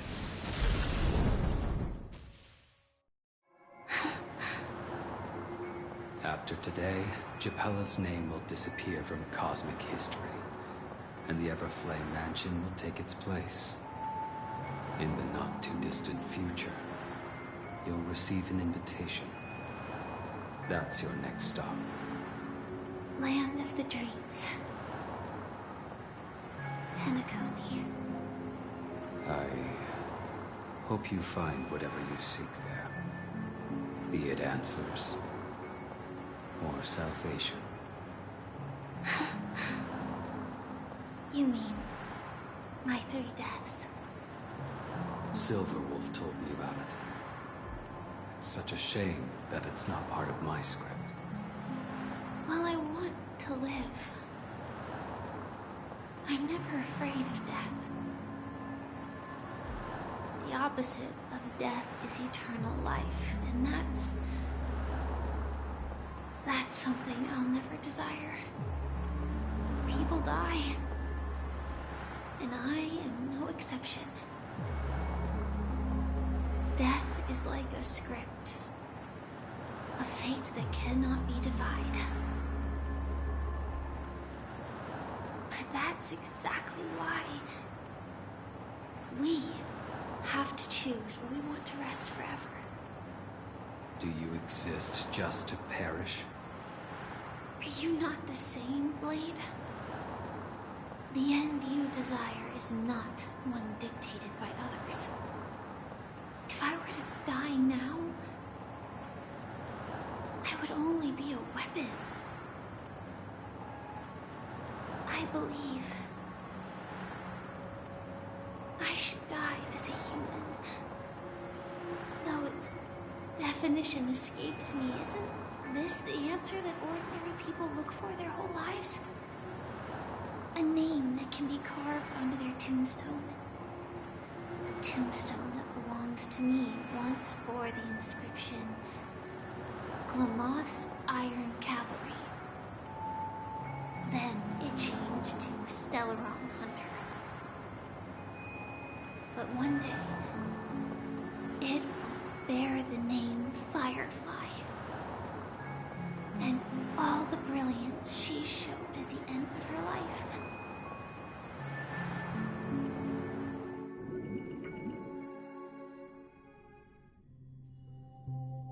That's quite unexpected, old man. Who would have thought your crazy plan would actually work? Do all you nameless fools just act on a whim? I can sense that this false sweet dream is coming to an end. The nameless may be young, but they had the ability to achieve this goal. Just like you did in your time. It's a shame you won't be able to see it firsthand. Maybe I won't either. Once something fictional is seen through, it ceases to exist. Yeah, not just those nameless. Even Mr. Wings is just like you. Stubborn, won't listen or give up, no matter what. Well, fate is unpredictable, I guess. If we weren't bound by those cursed paths, maybe we could have had some good talks. But in the end, we managed to do it. And now we can find solace. Remember how those idiots cursed us? They said, "Go to hell, you worthless traitors." Well, I don't know if they really meant it, but if longing for freedom means going to hell, then I'll be joining you soon, you old fool. Let's get together and have supper again in hell. Oh, I almost forgot. There's one more thing. Here's to you. A glass of hello and goodbye, Trailblazer. To the imperfect tomorrow.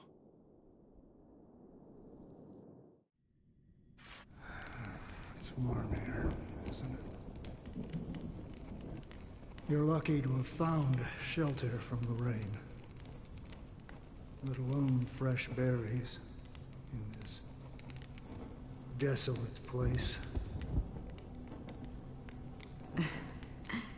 I was just following the scent of life. It's particularly strong in a place like this. It's a shame these berries don't have much flavor. Seriously? In case you didn't know, this fruit is pretty juicy. The only downside is that when you chew it, it becomes extremely spicy.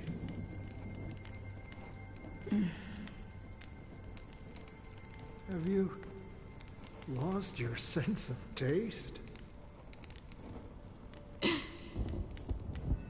I can still taste certain things, like a faint sweetness.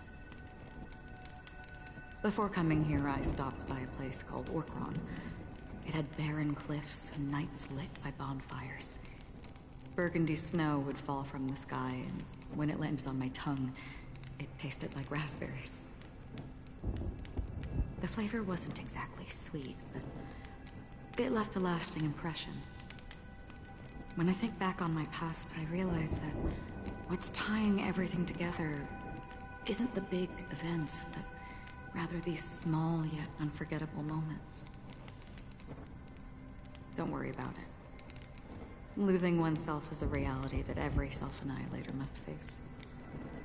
At least I haven't completely lost my senses and memories yet.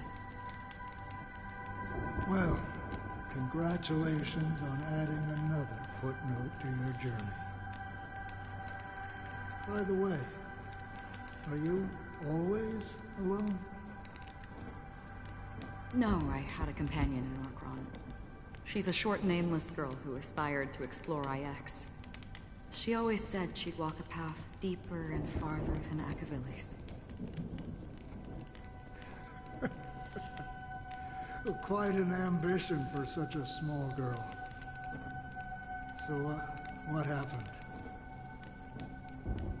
She became stagnant water.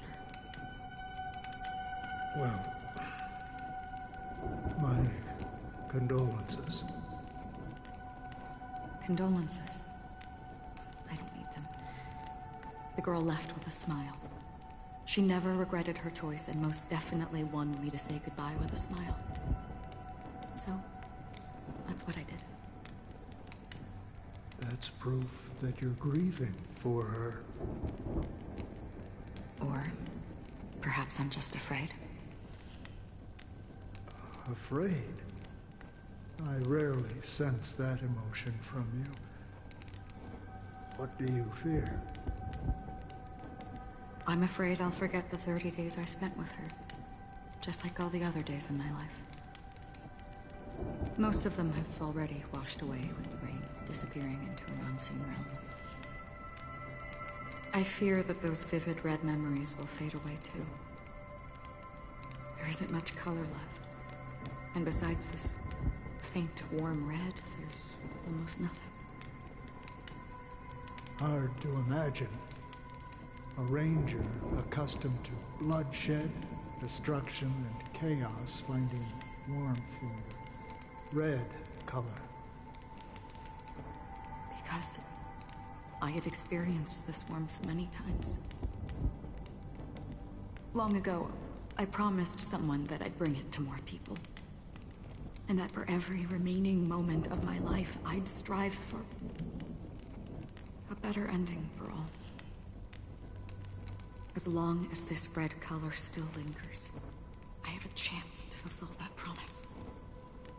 It represents a burning fire, a blooming flower, the berries in this cave, and life itself, fleeting yet still dazzling. In the end, it will lead me beyond the horizon of existence. And on the other side, I will cut off nihility. The one blessed by the sleeping and shapeless is considering how to kill them. That's truly pure nihility. But you're right about one thing. After spending so much time near this stagnant water, only when I look at this vibrant red fire do I realize that I'm still alive. When will this rain ever stop? Perhaps when the sorrows of the departed have finally quieted down, the sky will clear up.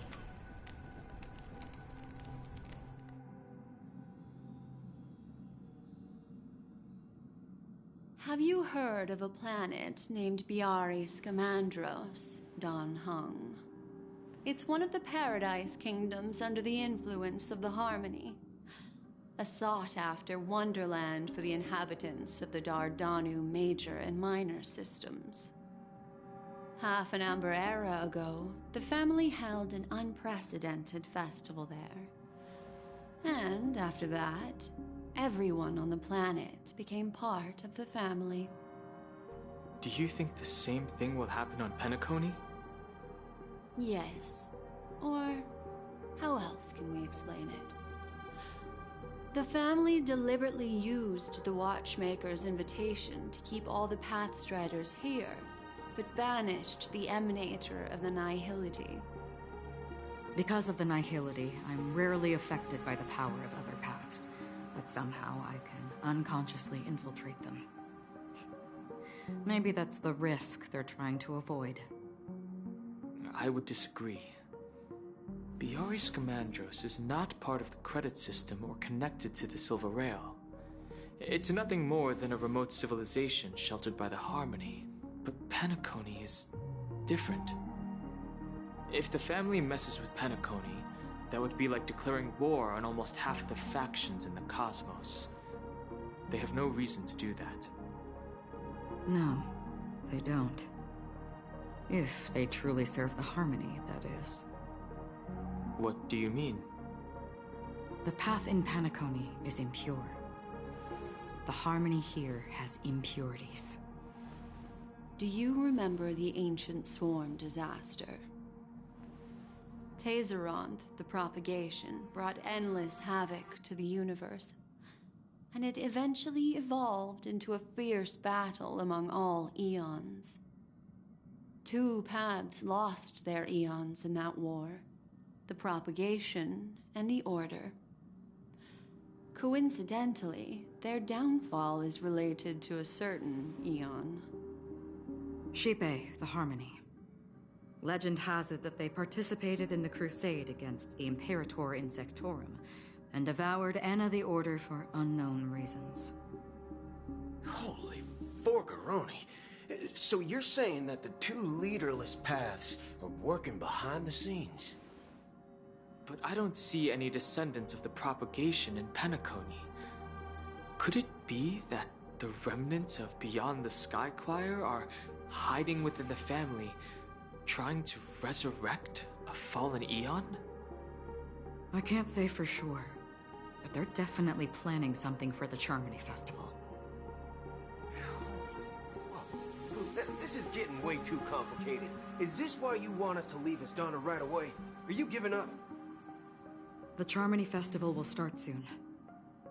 There's one thing that I need to confirm no matter what. A warp jump is the best way to do so.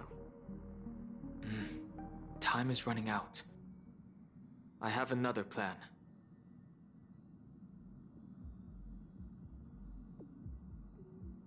Hold on. Are you thinking of using the Jade Abacus of Allying Oath? Exactly. The assistance from the lawful Cloud Knights would be enough. Think it over carefully. You can only use that once in your lifetime. I have considered it thoroughly. My companions are... they're also once-in-a-lifetime treasures.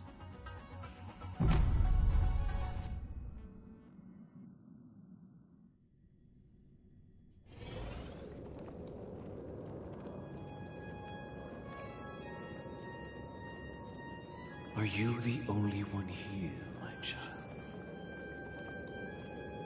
The Nameless is quite the diplomat. Our secrets have spread like wildfire within the family. And IPC starships are gathering towards Astana. This is a crucial moment for us. So, where is the Chosen One who harmonizes the varied sounds?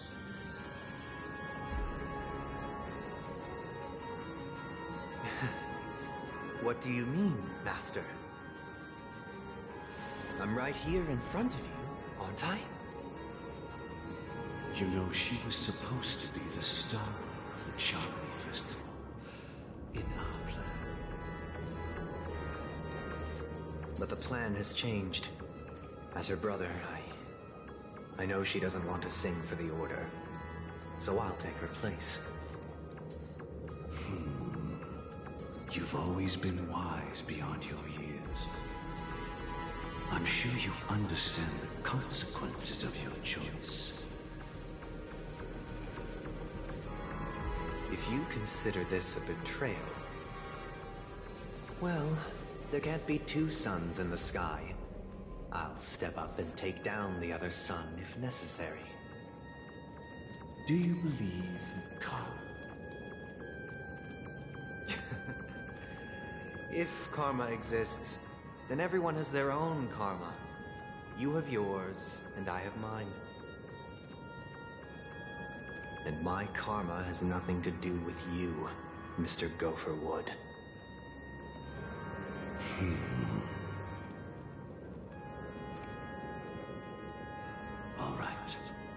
Since you're willing to sacrifice yourself for her, I'll grant your wish.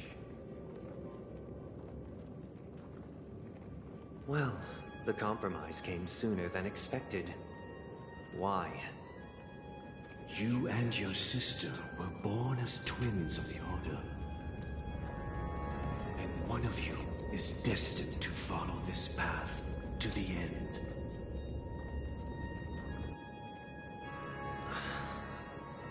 Is this part of your plan? Of course. You're still as clever as you were when you were a child. The opening is near. Go, my child. Seize the power of the Harmony and reveal your karma. I have one final question, Master. Why did you choose to bring the Order to Penacony? Wouldn't it have been better to choose a desperate world instead of a city filled with hope and dreams? Why? It's for justice, my child. If we lose justice in our hearts, we'll make the same mistake as the Harmony did. So, it's not you who manipulates the dreamscape with the Stellaron, but... Well, that's where our conversation ends. Go ahead. The 107,336 souls of the Oak family have dreamed of this moment too many times.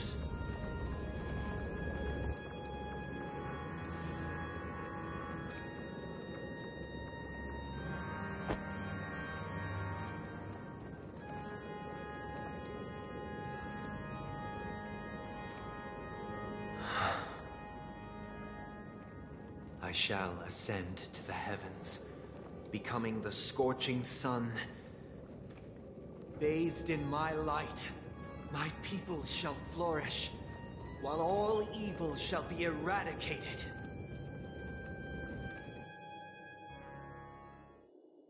This is the interior of the Penacony Grand Theater. It's quite exhilarating to be flushed into the air by Soulglad. But why is the venue still closed when the Charmony Festival is about to start? And not only that, the entire theater is eerily quiet. No audience, no staff, no one around.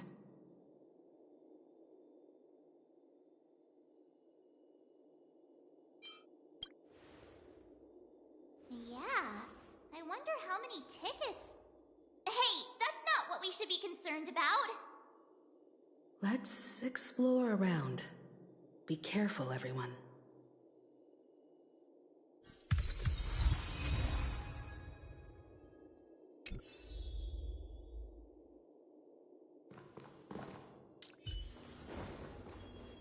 Stream 4.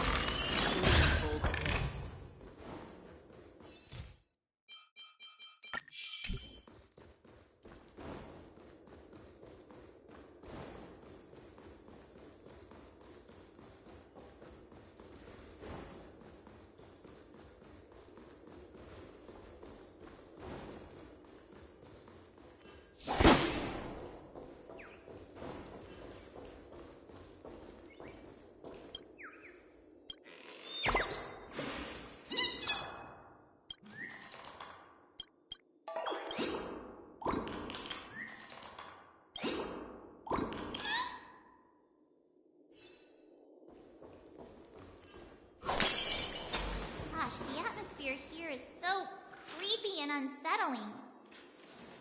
Even if there's no audience yet, there should be some staff around. Why is it so silent?